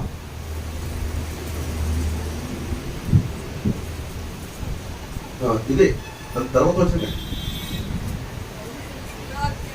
20వ అధ్యాయం ఎంత వచ్చినట్టు. సౌలు ఫిలిష్తీయులను తన్నుట మాని తిరిగి రాగా దావీదు ఏన్గెది అరణ్యమందు ఉన్నాడని అతనికి వర్తమానము వచ్చెను. అప్పుడు సౌలు ఇశ్రాయేలీయులందరిలో నుండి 3000 మందిని ఏర్పరచుకుని వచ్చి కొండ మేకలకు వాసనములకు శిలాపర్వతముల మీద దావీదును అతని జనులను వెతుకుటకై బయలుదేరును. మార్గం చాలా ప్రాముఖ్య విషయం ఏంటంటే అమ్మా, ఇది అంతా నేర్చుకోవాల్సిన విషయం. ఈ రోజున మీ కుటుంబాల్లో మీరు తెలుసుకోవాల్సిన ప్రాముఖ్యమైన ఒక విషయం నేను నేర్పిస్తున్నాను. ఏంటండి, ఇదివరకు మనం చెప్పుకున్నాము. ఎనిగేదంటే ఏంటి? దేవుని సన్నిధి. దేవుడే ఎనిగేది. ఆయన ప్రసన్నత అక్కడ ఉంది, ఆయన ఆశీర్వాదం అక్కడ ఉంది. అటువంటి ప్లేస్ అది ఒక ఆశీర్వాదకరమైన ప్లేస్. ఇక్కడ సౌలు అక్కడ మొదటి వాక్యం ఏం చెప్తుందంటే, సౌలు ఫిలిష్తీయులను తరుముట మాని తిరిగి రాగా దావీదు ఎనిగేది అరణ్యములోని అతనికి వర్తమానం వచ్చును. అసలు సౌల్ని దేనికోసం అభిషేకించి దేవుడు రాజుగా చేశాడు? శత్రువుల్ని నిర్మూలన చేయవయ్యా, ఇశ్రాయేల్ ప్రజల్ని కాపాడమన్నాడు. ఇశ్రాయేల్ ప్రజల శత్రువులు ఎవరు? ఫిలిష్తీయులే కదా. నువ్వు రాజుకోడు చేయవలసిన పని ఏంటి? ఫిలిష్తీయులు అరమాలి. ఫిలిష్తీయులు తరుముట మాని ఎవరు తరుముతాడట? తన ఇంటి వారిని, తనకు మేలు చేసిన వారిని, తనతో ఉన్న వారిని తరమడం మొదలు పెడుతున్నాడు. ఇది ధర్మమా? అర్థమవుతుందా మీకు? సౌలు ఏం చేయాలి? శత్రువైన ఫిలిష్తీయుని తరమాలి. అది మానేసి ఇతని మనసులో ఏముంది? ఇప్పుడు ఫిలిష్తీయుడు ముఖ్యం కాదు, ఫిలిష్తీయులు ముఖ్యం కాదు, శత్రు దేశం ముఖ్యం కాదు, టార్గెట్ అంతా కూడా ఎవరు? దావీదు. దావీదు దావీదు దావీదు దావీదు ఆగినా సరే మనం మట్టు పెట్టేయాలి. దావీదు లేకుండా చేయాలి. దావీదు దావీదు దావీదు దావీదు దావీదు. హల్లెలూయా. ఈరోజు చెప్తున్న ఒక ప్రాముఖ్యం విషయం ఏంటంటే, ఇద్దరు కూడా దేవుని చేత అభిషేకం పొందినవాడు. ఎవరు? సౌలు అభిషేకం పొందినవాడే. ఇద్దరు దేవుని బిడ్డలే, ఒక ఇంటి ఉన్నవారే, ఒక దేవుడితో సహవాసం చేస్తున్నవాడు. కానీ వీరి మధ్యన వైరము, వీరి మధ్యన వివాదము. అర్థమవుతుంది. ఎందుకు చెప్తున్నానంటే, ఈ రోజున ఒక భర్తగా నువ్వు ఉండి నీ ఇంట్లో సాతాను రాకుండా దేవుని వాక్యంతో విశ్వాసంతో ఎదుర్కొని పోరాటం చేయవచ్చు. నీవు నీ భార్యపై ఆలోచన చేస్తున్నావా? నీ భార్య పైన కుట్రలు, నీ భార్య పైన ఒక టార్గెట్, నీ భార్య మీద నీకు వ్యతిరేకత, నీ భార్య మీద నీకు ఒక రకమైన ఆలోచన. ఎంతసేపు నీ కళ్ళ ముందు ఏది కనపడుతుంది అంటే నీ భార్య కనపడుతుంది. కొన్ని కుటుంబాలు ఉన్నాయండి. కొన్ని కుటుంబాల్లో గొడవలు ఏంటంటే ఎంతసేపు దృష్టి భార్య టార్గెట్ చేస్తూ ఉంటారు. కొందరు దృష్టి భర్త మీద టార్గెట్ చేస్తారు. వీడంతా కూడా భర్తే. భర్త వల్ల అయిపోయిన ఎంతసేపు ఈ టార్గెట్ ఏంటి? భర్తే. ఇలా ఉండడానికి భర్తే కారణము, నా పది కారణమే కారణము. నీ టార్గెట్ భర్తే. అది మంచిది కదా. నీ లక్ష్యం వేరు, నీ గమ్యం వేరు, నీ గురి వేరు. కానీ నువ్వేం చేస్తావు? నీ ఇంట్లో ఉన్న వ్యక్తి మీద గురి పెట్టుకుంటావు. ఇతరు అభిషేకించబడే వాళ్ళే, దేవుని చేత ప్రమాణం చేయబడేది. మీరు ప్రమాణం చేస్తే దేవుని సన్నిధిలో ఒక భార్యగా, ఒక భర్తగా, దైవ సేవకుల సమక్షంలో దేవుని ముందు దేవునితో ప్రమాణం చేసిన మీరు పోట్లాడుకోండి. ఏంటి అసలు? మీరు పోరాడవలసింది ఎవరిని? సాతాను పైన. సాతానుపై పోరాటం మానేసి నీ ఇంట్లో నీ భార్యపై, నువ్వు నీ భర్తపై, ఆవిడే పిల్లలపై, తల్లిదండ్రుల పిల్లలు, ఇదే సరిపోతుంది. ఇశ్రాయేలు ప్రజల మధ్యన అభివృద్ధి ఉండదు. నీ మనసు అదే పెట్టుకుంటే నాశనం తప్ప ప్రయోజనం ఏమీ లేదు. సౌలు మనసులో ఒకే తాటు, దావీదు ఉండకూడదు. ఏమాడు? సౌలే లేకుండా పోయాడు అంతే. అర్థమవుతుందా? ఓ దేవుని బిడ్డ, నీ ఆలోచన నీ కుటుంబం కాదు. నీ కుటుంబమైకి ఎవరు దాడి చేస్తారు? సాతాను దాడి చేస్తాడు. వాడిపై పోరాటం ఎక్కడ చేయాలి? ప్రార్థన మోకాళ్ళతో చేయను. దేవుడి స్తోత్రం. సాతాను ఎక్కడ పోరాటం చేయాలి? నువ్వు నీ భర్తల తేడా కారణం ఎవరో? సాతానే. వాడితో పోరాటం చూసి, నీ భర్తతో పోరాటం కాదు. నీ భార్య తేడా కారణం ఎవరో? సాతానే. సాతానుతో పోరాటం చేయి. వాడితో పోరాటం మానేసి నీ భర్తతో పోరాడితే ప్రయోజనం లేదు, నీ భార్యతో పోరాడితే ప్రయోజనం ఏమీ లేదు. నువ్వు పోరాడవలసింది ఫిలిష్తీయుడితో. అంటే ఎవరు? సాతానుతో. ఎక్కడ పోరాటం చేసి? సాతానుతోటి. మోకాళ్ళతో యుద్ధం చేయాలి. దేవుడి స్తోత్రం. మోకాళ్ళతో యుద్ధం అంటే ఏంటి? ప్రార్థనతో యుద్ధం చేయడం మానేసి ఎంతసేపు నీ భర్త పైన నోరేసి పడతావంటే మీరు తిడిపోవడం ద్వారా ప్రయోజనం ఏమీ లేదు. మీకు అర్థమైందా మాట? మీకు అర్థమైందా? ఉందా మీ జీవితంలో కుటుంబంలోని? ఎంతసేపు భార్తే, ఎంతసేపు భార్యే. నా కొడుకు అలాగండి, నా కూతురు అలాగండి అనుకుంటే ఏం ప్రయోజనము? నీ కొడుకు అలా కారణం వాడవడం కారణం సాతానే, నీ కూతురు పాడడం కారణం సాతానే. వాళ్ళలోంచి వాడు పోతేనే కానీ నీ కొడుకు మారడు. వాళ్ళలోంచి వాడు పోతేనే కానీ నీ కూతురు మారదు. వాళ్ళలోంచి వాడు పోతేనే కానీ నీ భర్త మారడు. వాళ్ళలోంచి వాడు పోతేనే కానీ నీ భార్య మారదు. వాడు పోవాలంటే ఏం చేయాలి? నీ యుద్ధము నువ్వు తరవలసింది ఎవరిని? ఎవరిని తరవాలి? సాతాను తరవడం మానేసి అసలు ఆలోచన నీకు లేదు. ఈరోజు ఎంతమంది నీ భర్తలో మార్పు రావాలని ప్రభు నా భర్తలో ఉన్నట్టు ఆ సాతాను ఏలుబడి తొలగించింది. ఆయన ఆ ఆలోచన తొలగించి, ఆ తలం తొలగిందని ఎంతమంది కన్నీరు వచ్చి ప్రార్థన చేస్తున్నారు. ఉందా ఆలోచన? సౌలు చేస్తున్న పని ఏంటి చేస్తా? ఈజిప్టుడు సౌలు ఫిలిష్తీయులను తరుముట మాని దావీదు ఎన్నికలను మాని అంటే ఏంటంట? అది పక్కన పెట్టేసాడు. అంటే ప్రార్థన పోయింది. ప్రార్థనా పరువు ఈ మధ్య నీ కుటుంబంలో గొడవ వచ్చి ప్రార్థన మానేసావు అంతే. తరుముట మానంటే అర్థం ఏంటి? ఆ పోరాటం పోయింది. పక్కకు పోయి చేసినప్పుడు దుష్టాంతం ఇవి పెట్టుకున్నాం. వద్దు. ఎగమించి నీ భార్య వల్ల పోట్లాడిన ప్రయోజనం ఏమీ లేదు. నీ ఇంట్లో గొడవ తప్పితే మిగిలిన ఏమీ లేదు. దానివల్ల ఏదో రోజున నీవు వీక్ అయిపోతావు, నీ కుటుంబం వీక్ అయిపోతావు, పక్కన అయిపోతావు. నువ్వు చేయవలసింది ఒకటే, నీ భర్తలోంచి సాతాను పోవాలి. దానికోసం నువ్వేం చేయాలి? ప్రార్థన, కన్నీరు గార్చు, ప్రార్థించు, ఉపవాసం ఉండు, మొరపెట్టు. దేవుడు మారుస్తాడు. తెలుస్తావు. అది నువ్వు చేయవలసిన పని. అది మానేసుకుని నువ్వు ఆలోచన మారిపోయింది. అంత ఈర్ష్య, ద్వేషము, ఒకే ఇంట్లో ఉండి ఒకరిపైన ఒకరు పోరాటం. ఇది వన్ సైడ్, బాగా గుర్తుపెట్టుకోండి. ఎవరి సైడ్? ఇది సౌలు సైడ్. సౌలు సైడ్. సౌలు ఆలోచన ఏంటి? ఏదో రకంగా చెప్పారు. ఆల్రెడీ దావీదుకి దేవుడు ఎనిమిదిలోనూ ధర్మశాస్త్రం వివరించాడు, పాఠాలు నేర్పించాడు. ఏం నేర్పించాడు? క్షమించడము, ప్రేమించడము. ఒకసారి సౌలు ఇదే ఎనిమిదిలో, ఇదే గృహలో సౌలు దొరికేశాడు. ఎవరు లేరు చుట్టుపక్కల. ఆయన టాయిలెట్కి వెళ్తున్నాడు, ఎవరు లేరు. అందరూ అంటున్నారు, ఏమన్నారు? దావీదు రైట్ టైం, నేను శోధించేవాడిని, వేధించేవాడిని, బాగా దొరికేశాడు. ఇంకా ఇప్పుడు చంపేశాయి, పీడలు పోతాయి. ఇంత మేలు చేస్తే, ఇంత నువ్వు సహాయం చేస్తే అది మర్చిపోయి నిన్ను చంపడానికి ఇలా వచ్చాడు కదా, వాడిని వద్దు పెట్టచ్చు. దేవుడికి అప్పగించాడయ్యా, చెప్తున్నారు అందరూ, దేవుడికి అప్పగించాడు. సౌలు చంపడానికి ఇదే రైట్ టైం అయ్యా అంతే అని అందరూ కూడా ఆయుధాలు చేతికి ఎత్తున్నారు. సౌలు ఏమన్నా? దైవదేవన్నాడు, నో, అభిషేకం ఉన్నదని వాడిని నేను చంపను. అర్థమవుతుందా? అభిషేకం ఉన్నదని వాడిని నేను చంపను అని చెప్పేసి దావీదు ఒక పాఠం నేర్పిస్తుంది. తెలుస్తుంది? అర్థమైందా మీకు? అంటే ఎనికేదిలో ఉంటున్న నీకు ఏముండాలి? క్షమించే గుణము ఉండాలి. దేవుని స్తోత్రము. అర్థమవుతుందా? నువ్వు క్షమించే గుణం కలిగి ఉండి, ప్రేమించే గుణం కలిగి ఆయన దేవుని బిడ్డ.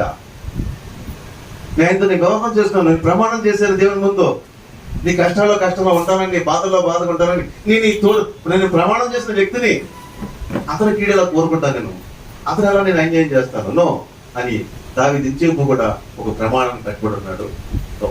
మాట నిలబడి తెలుసుకోవచ్చు. దావీదు ఇంచేపు కూడా దొరికితే అన్నాడు, అభిషేకుడు ఉందని వాడిని నేమి చేయనన్నాడు. తెలుసుకో. అర్థమైనా? అవకాశం దొరికింది. ఆ వస్త్రము చెంగు కోసాడట.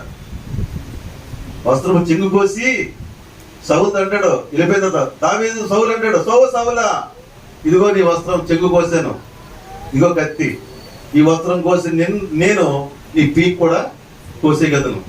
అంత అవకాశం దొరికింది, కానీ నేనేమి చేయలేదని చెప్పాడు. ఆ వస్త్రం చెంగు కోసిన దానికే దావీదు బాధపడ్డాడు. ఉందా నీకు బాధ? ఏదన్నా ఒక వ్యతిరేక ఒక మాట మాట్లాడడం, ఇంత కోపంగా నా భక్తులు అన్ననేటి, ఇలా మారిపోయినట్టు, నా స్వభావం ఇది కాదు కదా. నేను మాట చెప్తానండి, ఎప్పటికీ నీ స్వభావం కోల్పోకూడదమ్మా. అంజూరు పండు విలువ మాధుర్యాన్ని కోల్పోద్దా? నీ భర్త చెక్కడానికి నువ్వెందుకు మారిపోవాలి? నువ్వు ఎప్పుడు అంజూరు పండు, నువ్వు ఆ రుచి కోల్పోకూడదు. ఏం చేయమంటారంటే ఇసుకుపోయి నా నోటి బుద్ధి వచ్చేస్తున్నాయండి. రాకూడదు. నువ్వు మాధుర్యాన్ని కోల్పోకూడదు, నువ్వు మాధుర్యాన్ని పోగొట్టుకోకూడదు. ఎంత ఇసుకొచ్చినా, ఎంత పరిస్థితి నీ మాధుర్యాన్ని కోల్పోవద్దు. ఏం చేయమంటారు బాగారండి? ఆయన తినేస్తుంటాడండి, నా నోటి మారిపోతుంది, పొద్దు పరిస్థితి ఎలాగున్నప్పుడు చిన్న చేంజింగ్ వచ్చిన ఎవరికి? దావీదుకి. ఆ వస్త్రం చెంగు కోసిదానికి బాధపడ్డాడట. అయ్యో అభిషేకం ఉందా, నేను ఏం చేశాను? ఉందా నీకు బాధ? ఒకవేళ కోపలు నీ భర్తని అన్నావు అనుకో, ఆయన అలా అన్నానేటి అని పశ్చాత్తాపం నీకు ఉందా? నా భార్య ఇలా అన్నానేటి, నేను కోపంలో నా వేసి అన్నానేటి, చేసుకున్నానేటి, తప్పు కదా అనే ఫీల్ నీకు ఉందా? అని అంటే తప్పు. ఆ ఫీలింగ్ నీకు రావాలమ్మా. ఎందుకంటే మీరిద్దరు అభిషేకం వాడు, మీరిద్దరు దేవుని బిడ్డలు, దేవుని సన్నిధిలో ఎనిమిదిలో ఉన్నారు. మీరు ఎనిమిదిలో ఉన్నావు. మీరు అలా కూడా ప్రేమ కలిగి ఉండాలి, క్షమించకుండా ఉండాలి. అది పోయి మీరు ఒకరికొక శత్రువుగా తయారవుతున్నారు, అది మంచిది కాదు. దేవునికి స్తోత్రం. హల్లెలూయా. ఇక్కడ ఎనిమిదిలో సౌలు చేసిన పని ఏంటి? దావీదు చేసిన పని. నేను ముందుకు వెళ్ళిపోతున్నాను, చాలా మంది అనుభవాలు ఉన్నాయి. హల్లెలూయా. దావీదు ఏం చేశాడు, సౌలు ఏం చేశాడు చెప్పేయాల. యజ్ఞం చేద్దాం. ఫస్ట్ సౌలు చెప్పండి. సౌలు ఏం చేశాడు? తన ఇంటి వారి విషయంలో శత్రువుగా చేసుకుని మంచిదా?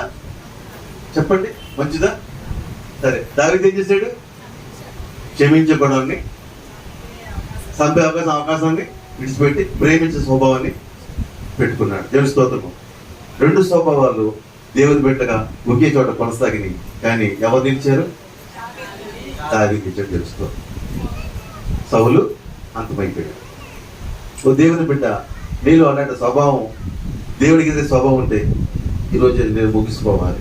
అదే కొనసాగించుకుంటే ఏమో దేవుడు నీ జీవితంలో ఏం చేస్తున్నా నాకైతే తెలియదు. దావీదు వల్ల నువ్వు నేర్చుకోవాల్సిన పాఠం ఏంటంటే, ఎనిమిదిలో నేర్చుకోవాల్సిన పాఠం ఏంటి? క్షమించే మనము. ఇది ఎనిగేది, దేవుని సన్నిధి, ఇది దేవుని ప్రసన్నత. నాకు ఎనిగేది ఎక్కడ చేస్తా? సెంటర్ చేయదు. నేను పగ తోయలేను, ప్రతీకారం తెలియను, ఒక చిన్న సన్నిధే అది ఎనిగేది. శత్రువుని చంపాలనుకున్నాను, కానీ ఒక ప్రేమతో నింపబడ్డ తెలుసుకోవడం. ఇక్కడ ఎనిగేది మీరు నేర్పిస్తుంది కదా నీ శత్రువును ప్రేమించమని. మనకి ఇంకా శత్రువులు ఉన్నది ఇంట్లోని. నీ భర్తని శత్రువు, నీ భార్య శత్రువు, నీ బిడ్డల శత్రువు, ఇరుగుపోయిన శత్రువు, అన్ని శత్రువు, తమ్ముడు ఉండకూడదు. దేవుని బిడ్డగా నీకు శత్రువులే ఉండకూడదు. ఇంకా శత్రువులు ఉంటున్నారంటే ఇంకా సరిగ్గా నువ్వు దేవుని సన్నిధిలో నేర్చుకోవట్లేదు. నేను స్తోత్రం. హల్లెలూయా. ఎనిగేది ఏం నేర్పించిన పాఠము? దావీదుకు ఒక ఆశ్రయం అయ్యింది. తరమబడుతున్న దావీదుకి ఆశ్రయదుర్గమైంది. ప్రాణమైతున్న దావీదుకి కాపాడింది. 3000 మందితో వచ్చాడు. 600 మంది ఉన్నారు. ఎవరు? దావీదు, అతని సహాయకులు 600 మంది, సౌలు, బలవంతులు 3000 మంది. ఎవరు నిలబడ్డారు లాస్ట్కి? ఎందుకంటే నువ్వు దేవుడి పక్షం ఉన్నావు, దేవుడి ఉద్దేశం నెరవేరుతున్నాడు. దేవుడి పక్షంగా ఉండి దేవుడి ఉద్దేశం నెరవేరితే అబ్బాయిని వెంటాడినప్పటికీ నేను ఏమీ చేయదు. 3000 మందితో వచ్చాడు, ఓడిపోయి తోక ముడిచినానికి వెళ్ళిపోయాడు. ఎనిగేది ఒక విజయం ఇచ్చే స్థలము దేవుడి స్తోత్రం. అక్కడ బలంతో ప్రాముఖ్యం కాదు, దేవుడి నీతే ప్రాముఖ్యం. దేవుడి స్తోత్రం. దేవుడి నీతో ముందుకెళ్ళు, దేవుడి కాపాడతాడు. దేవుడి స్తోత్రం. అర్థమవుతుందా? దేవుడు నృత్యం ముందుకెళ్ళాడు, దావీదు విజయం సాధించాడు. శత్రువే పొగిడాడు, నాయన నా కుమారుడా నువ్వు గొప్పవాడు అన్నాడు. అంతే. దేవుడి స్తోత్రం.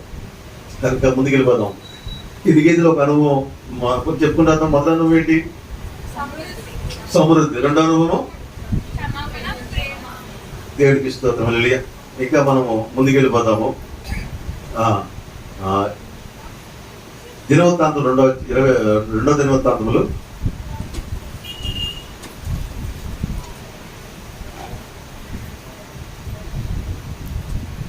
20వ అధ్యాయము. 2వ దినవృత్తాంతములు త్వరగా వెళ్ళిపోతున్నాము. 20వ అధ్యాయము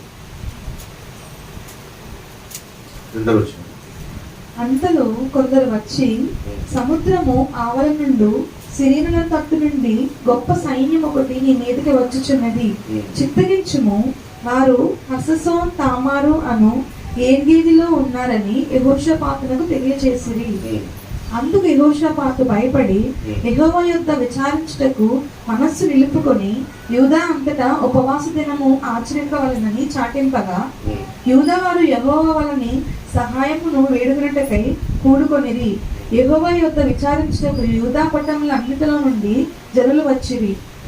ఇక్కడ త్వరగా వెళ్ళిపోతే టైం మనకు లేదు. వచ్చేవారని చెప్పడానికి ఛాన్స్ కూడా మనకు లేదు. వచ్చేవారికి ఒక మంచి సబ్జెక్ట్ ముందు పెట్టినప్పుడు చూడండి. 25 చూడండి. మీరు నెంబర్లు వేసుకుని నేను బైబిల్ నాకు వేస్తాను, 40 పెట్టుకుంటే చదివినప్పుడు ధ్యానించినప్పుడు. ఇది అయిన తర్వాత మోయాబీలు 1, అమ్మోనీలు 2, మోనోయిల్లో కొందరు వచ్చారు, మొయోనీలు 3, 4 సిరియన్లు. 4 భాగాల నుంచి శత్రువు చుట్టుముట్టేశారు. 4 భాగాలు ఏం చేశారు? అప్పటికే 3 వచ్చారు. అప్పుడు ఎవరు వచ్చారు? మొయాబీలు, అమ్మనీలు, మోయనీలు. ఈ 3 వచ్చారు. యుద్ధంతో చేయాలి ఎలారా బాబు అని ఆలోచిస్తున్నాడు. ఎవరు?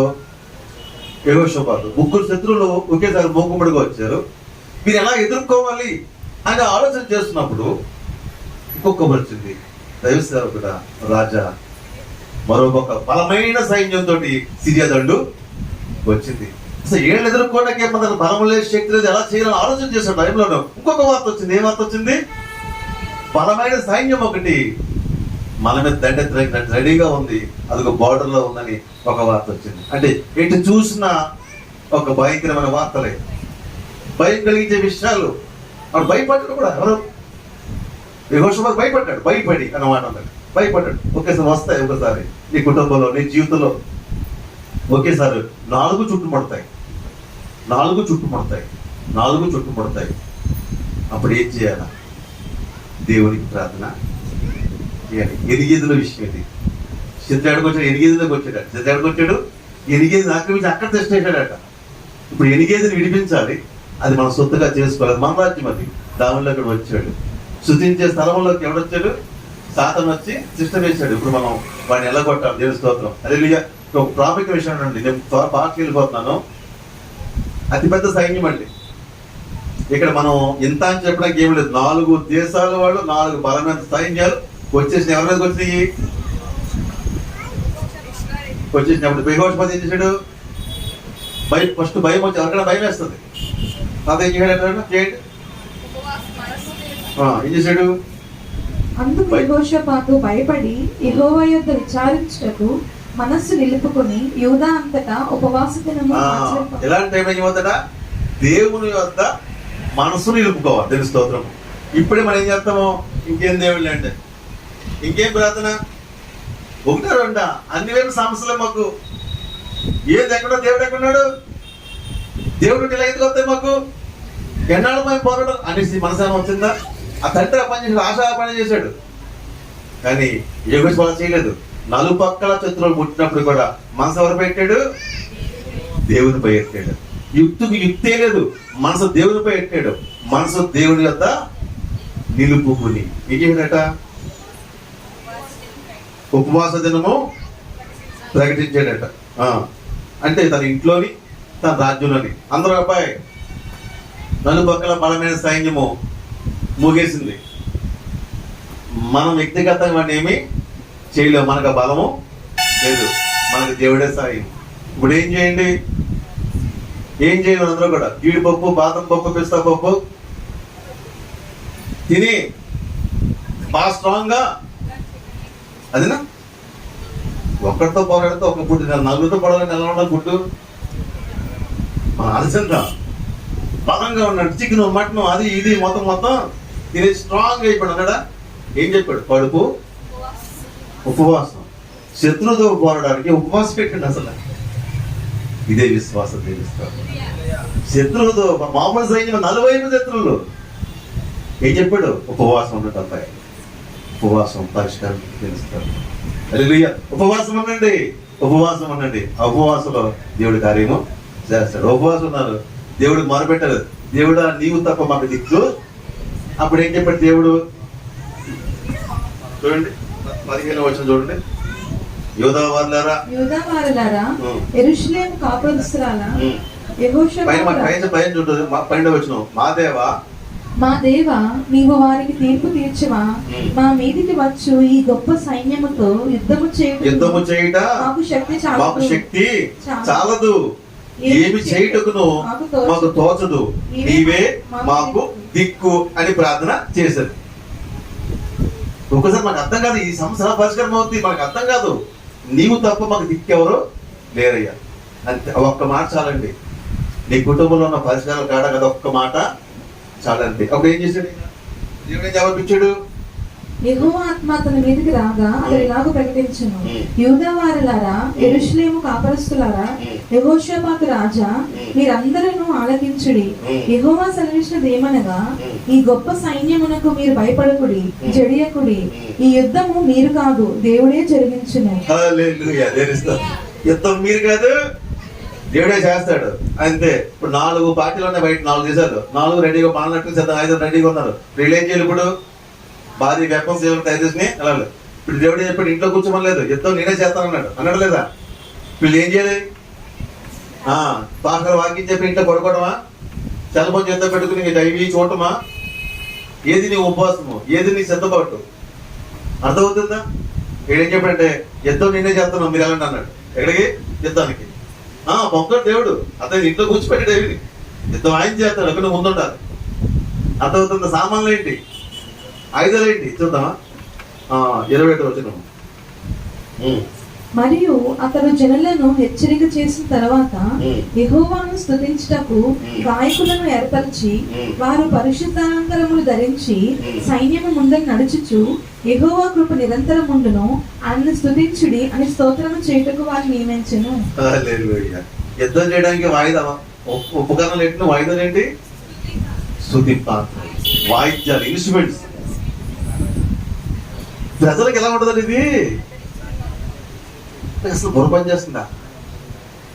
అటుపక్క బలమైన సైన్యం, మంచి మంచి రథాలతోటి మంచి పవర్ఫుల్ గా వాళ్ళు ఉంటే వీళ్ళు ఏం పట్టుకెళ్తారు? వాయిద్యాలు, వీణలు, తంబూరాలు, కాంగోలు ఎన్ని పట్టుకుని ఎక్కడికెళ్తారు? అందరూ ఏమని చెప్పండి, అందరూ ఏమనుకుంటారు? అసలు ఏంటి అసలు ఇలాంటి సమస్య చుట్టుముట్టేది బలంగా ఉంటే ఏంటి అసలు? ఏం జరిగింది? యోధుడు ఏం భయపడకండి అబ్బాయి, వాయిద్యాలు వాయించండి, చప్పట్లు కొట్టండి, పాటలు పాడండి, స్తుతించే పాటలు పాడండి, హల్లెలూయా ధ్వనులు వినిపించినంతే ఆయన చూసుకుంటారు. తెలుస్తుంది, అర్థమవుతుందా? ఆయన చూసుకున్నాడు. అక్కడ ఇక్కడ పాట పడ ముందుకు వెళ్ళారు, అద్భుతం జరిగింది. వాళ్ళే కొట్టుకుని అటు రెండు రాజ్యాలు కదా, ఇటు రెండు అది కదా, నలుగురు ఉన్నారు. ఇటు నుంచి వస్తారు, ఇటు నుంచి హల్లెలూయా స్తుతి మహిమ మన పాట వస్తారు. అంతే స్టార్ట్ అన్నాడు, అంతే. వాళ్ళు నలుగు కొట్టేసారు. అంతే ఎంతగా జరిగింది సార్, వీళ్ళు వాళ్ళు కొట్టారు, వీళ్ళు కొట్టారు, వీళ్ళు నలుగురు కొట్టేస్తున్నారు. అంతే ఈ నాలుగు తల మీద నలుగురు చచ్చిపోయారు. అదే జరిగింది. 4 ఉద్దేశం ఒకళ్ళని పొరడు నలుగురు చచ్చిపోయారు. ఆయుధాలు మిగిలి, డబ్బు మిగిలింది, సంపద మిగిలిపోయింది. ఈ వాయిద్యంతా పట్టుకొచ్చిన ఏళ్ళలో మోటార్లు మోసుకెళ్తున్నారు. హల్లెలూయా స్తుతి ఏంటి బంగారం దోచుకున్న సొమ్మది అక్కడ ఉండదు. వాక్యం చూడండి, ముందు ఏమన్నారు, అందరూ యుద్ధంకి వెళ్తున్నారండి, వీరులు ఎలాగ వెళ్తున్నారండి, వాయిద్యాన్ని వాయించుకుంటూ వెళ్తున్నారండి. యుద్ధం చేస్తారంటావా? ఇప్పుడు మోసుకొస్తున్నారు వీళ్ళు. ఏం మోసుకొస్తున్నారు? బంగారం, వెండి, సంపద అంతా యుద్ధము యెహోవా దేవుని స్తోత్రం. హల్లెలూయా. ఎన్గేదిలో విజయం దేవుని స్తోత్రం. ఎన్గేదిలో దేవుడు సమృద్ధి కలిగిన దేవుడు, ఆయన కార్యం చేసే దేవుడు దేవుని స్తోత్రం. హల్లెలూయా. ఎన్గేదిని వాళ్ళు సొంతం చేసుకున్నారు, ఎన్గేదిలో దేవుడి మహిమ తెచ్చుకున్నాడు. దేవుని స్తోత్రం. హల్లెలూయా. ఇంకా చాలా ఉన్నాయి, నేను సమయం అయిపోయింది, త్వరగా ముగిస్తాను, మీకు మాట ఇచ్చాను. సరే, ఇంకా చాలా అనుభవాలు ఉన్నాయి, మరి ఏం చేయం,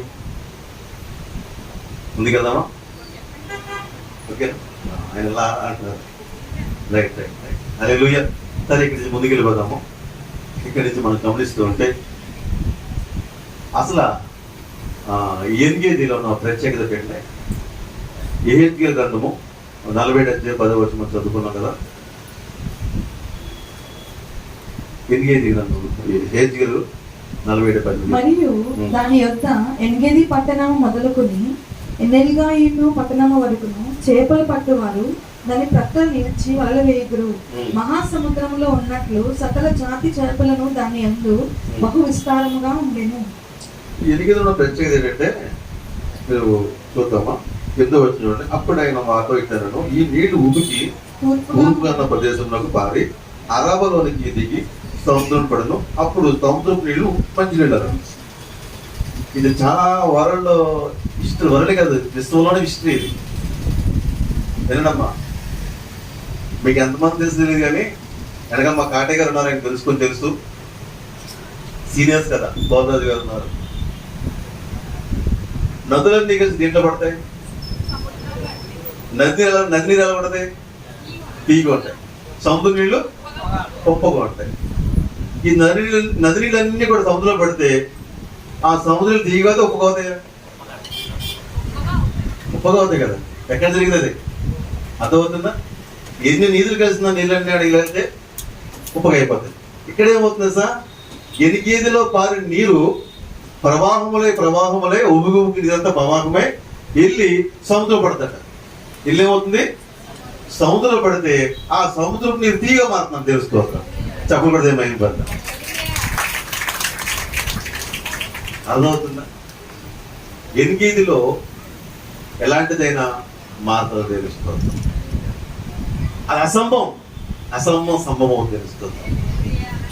నది నీరు వెళ్ళి సముద్రం పడి సముద్రం ఉప్పగైపోలే కానీ నది నీరు సముద్రం ఇప్పుడు మంచిది కాదు, తీగి రావాలి కదా. అసంభవాన్ని సంభవాన్ని చేసేవాడే దేవుడు తెలుసుకోవాలి. అర్థమవుతుందా? కాబట్టి ఇది మారడు అన్నవాడు మారతాడు తెలుసుకోవాలి. వీడు మారడండి, వీడు మారదండి, అక్కడ మారతా తెలుసుకోవాలి. అది ఉప్పే, అది గట్టిగా ఉప్పది. ఉప్పు నీరు సార్లు మంచిగా మారిపోతే తెలుసుకోవాలి. ఆయన మారుస్తారు తెలుసుకోవాలి. ఎందుకంటే వాళ్ళు ఎక్కడ రావాలి? ఎన్గేదికి రావాలి. ఎన్గేదిలో ఉంటే అక్కడ నీరే వాళ్ళు మారుతారు తెలుసుకోవాలి. ఆ నీరు వస్తాడు చేస్తుంది.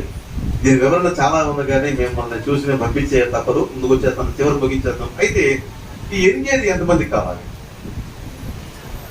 ఎన్గేది ఎంతమందికి కావాలి? కొంతమంది సరదాగా ఓకే రైట్, దేవిస్తో అందరికీ కావాలి. అది ఎన్గేది ఎవరికి సొంతం? అది లాస్ట్ నేను ముగించేస్తున్నాను. ఎవరికి సొంతం ఎన్గేది? ఎవరికి సొంతం అంటే ఈ బైబిల్లో మనం గమనిస్తూ ఉంటే దేవుడు ఐగుప్తులోంచి ఇశ్రాయేలు ప్రజల్ని బయటకు తీసుకొచ్చాడు. తీసుకొచ్చిన తర్వాత ఇశ్రాయేలు ప్రజలందరూ 12 గోత్రాలు, 12 గోత్రాల వారికి కూడా వారికి స్థలాలు ఇమ్మన్నాడు, చీట్లు వేయమన్నాడు. చీటు వేసిన స్థలం వారిది. అంటే సపోజ్ మన ఆంధ్రాలో 12 జిల్లాలు ఉన్నాయనుకోండి, 12 జిల్లాలు అంటే ఈ 12 చీట్లు వేస్తారన్నమాట. ఎవరికి ఏ చీట్ వేస్తే వాళ్ళకది. ఇప్పుడు 12 గోత్రాలు, ఈ 12 గోత్రాల వారికి కూడా చీట్లు వేసి వారు వంతు చొప్పున పనిచేస్తారు. కానీ ఒక గోత్రానికి మాత్రమే స్థలం ఉండదు. అది ఎవరు చెప్పండి? ఒకరికి మాత్రమే చీట్ ఉండదు, వాళ్ళకి స్థలం ఉండదు. ఎవరిలో? లేవీయులకి లేదు. ఎందుకంటే వారు యాజకులను ఎవరు పోషించాలి? ప్రజలే పోషించాలి. కాబట్టి వారికి భూమిమును స్వాస్యమును మీరే వారి స్వాస్యము, మీరు ఇచ్చే కానుకలతో పోషించబడతారు. అర్థమవుతుందా? ఇది దేవుడు పెట్టే క్రమం. ఇందులో చీట్లు వేస్తుంటే బాగా వినండి, చివరి మాట అయిపోయింది, ముగించాను. చీట్లు వేస్తుంటే ఎనిగేది ఎవరికి వచ్చింది? మీరు చెప్పాలి. అంటే మన లెక్కల్లో లేవీలు మినహాయిస్తాము, లేదు ఇక్కడికి. ఎవరికి వచ్చింది? సతీష్కి వచ్చిందా? 12 గోత్రాలు, ఒక గోత్రం మినహాయిస్తాము, 11 గోత్రాలు ఉన్నాయి. చీట్లు వేశారు, ఎనిగేది ఎవరికి వచ్చింది? ఎవరికి వచ్చి చెప్పేసి టైం వేస్ట్ చేస్తాను. ఇక చెప్తారా? ఎనిగేది ఎవరికి వచ్చిందంటే యోధా గోత్రానికి వచ్చింది. తెలుస్తారు ఎనిగేది ఎవరికి వచ్చింది? యోధా గోత్రానికి వచ్చింది. చూద్దాం సార్, యెహోషువ గ్రంథము 15వ అధ్యాయము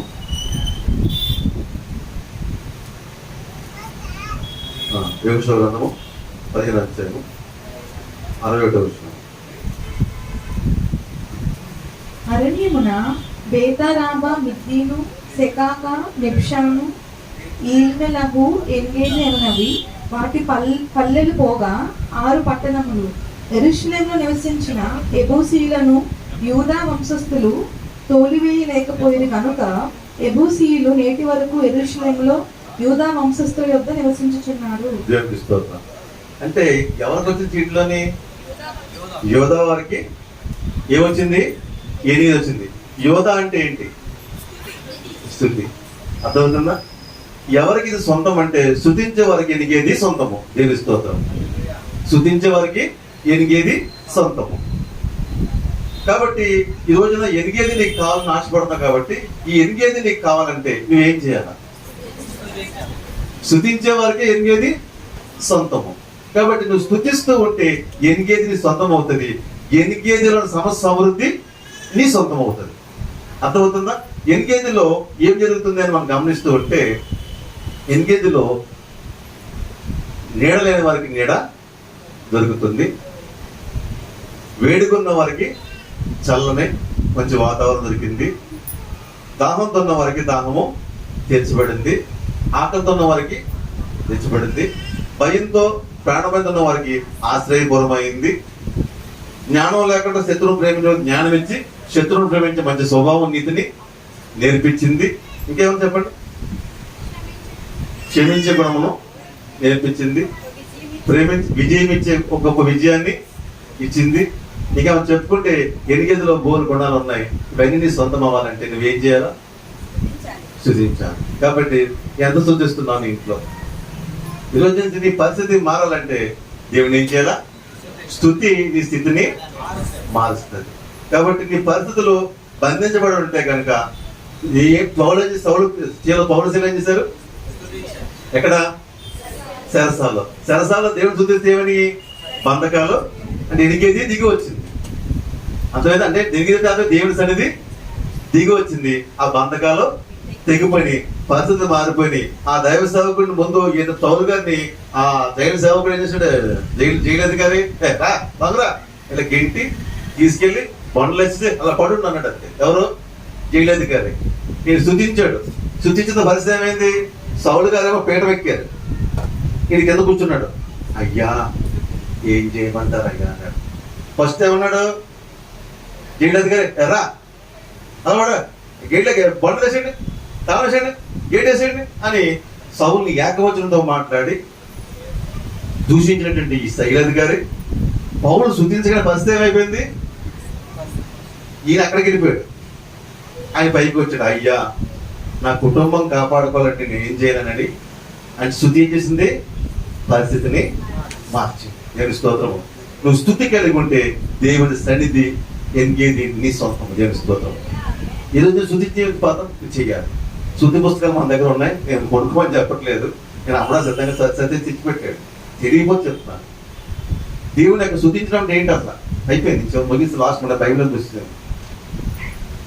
దేవా నీకు వందనాలు, సర్వోన్నతుడా నీకు స్తోత్రాలు, సర్వాధికారి నీకు స్తోత్రాలు, సకల ఆశీర్వాదం కారణభూతుడా నీకు వందనాలు, కృపామయుడా నీకు వందనాలు, దయామయుడా నీకు వందనాలు, ప్రేమామయుడా నీకు. ఇలాగా ఎన్నో పదాలు ఉన్నాయి. కొన్ని వందల వేల పదాలు నువ్వే ఊహిస్తే వస్తాయి, అంటే ధ్యానిస్తే వస్తాయి. నీకు అంత అనుభవం నీకు లేకపోతే పుస్తకాలు ఉన్నాయి. స్తుతించు. ఇంట్లో కూర్చుని ఒక గంట అరగంట కూర్చుని స్తుతించమ్మా, నీ పరిస్థితి మాత్రం. ఆ పని మనం చేయట్లేదు. భర్తకు పడి భార్య ఆడటం, భార్య పడి భర్త ఆడటం, పిల్లలు పడతాడు, దాని పిల్లలు ఒకళ్ళొకళ్ళు ఎన్ని గేదెలు పోరాటమే. పిలిస్తే తర్వాత మానేసి సౌలు వల్ల ఏం చేస్తాం మనము? మన ఇంట్లో మనం కొట్టాడుకుని మనల్ని మనం చదువుకుంటున్నాం. దానివలన ప్రయోజనము లేదు. నేను బిగించాను సార్, చివరి మాట అయిపోయి. ఎనిగేది మనకు రావాలంటే, ఎనిగేది మనసు అనేది మనం నిలబడండి. మనం ఏం చేయాలా? ఏం చేయాలా? ఎంతసేపు? 3 seconds. 3 seconds. ఎంతసేపు? చూస్తూనే ఉంటాను, తెలుస్తూ ఉంటాను. ఊరికి నేను అంటున్నాను. కాబట్టి ఈ రోజు నుంచి మీ ఇంట్లో పరిస్థితులు మారాలంటే సూచించడం మొదలు పెట్టాము. పరిస్థితులు మారిపోతాయి, అద్భుతంగా మారిపోతాయి. ఎన్నో అనుభవం మనం చూస్తాం. ఏంటి ఆయుధాలు పట్టుకెళ్ళకుండా సంగీత వాయిద్యాలు పట్టుకు జయించుకొచ్చారు వాళ్ళు. ఏంటి స్తుతించారు అంతే వాళ్ళు, అంతేనా? ఎగురుషపాదాలు టీం అంతా ఏం చేసింది? ఆయుధాలు పట్టుకెళ్తే వీరు స్తుతించే వాయిద్యాలు స్తుతించారు అంతే. ఇంట్లో మీ ఇంట్లో ఎంతమంది వాయిద్యాలు ఉన్నాయి? బోళ్ళు ఉంటాయి మన ఇంట్లో, బోళ్ళు వస్తువులు, కానీ ఇంట్లో కంజీలు ఉండదు. ఉండదు. ఎందుకు ఉంటుంది? దాంతో మన పని ఏంటి? అవి తెచ్చుకోండి ముందు. అర్థమవుతుందా? ఒక కంజరి ఎంతసేపు పడ్డది కొనుక్కోవడం? చిన్న కంజరి మీకు అలవాటు ఉంటే చిన్న కాంగో. శుతించే వాక్యం మీ ఇంట్లో ఉండాలి. శుతిస్తూ ఉండాలి కుటుంబం అంతా. శుతిస్తే మా పరిస్థితులు మారుతాయి. శృతి నీ స్థితిని మారుస్తుంది. దేవుడి మాటలు దీవించిన గాక. ఆమేన్. ప్రార్థన చేసుకో.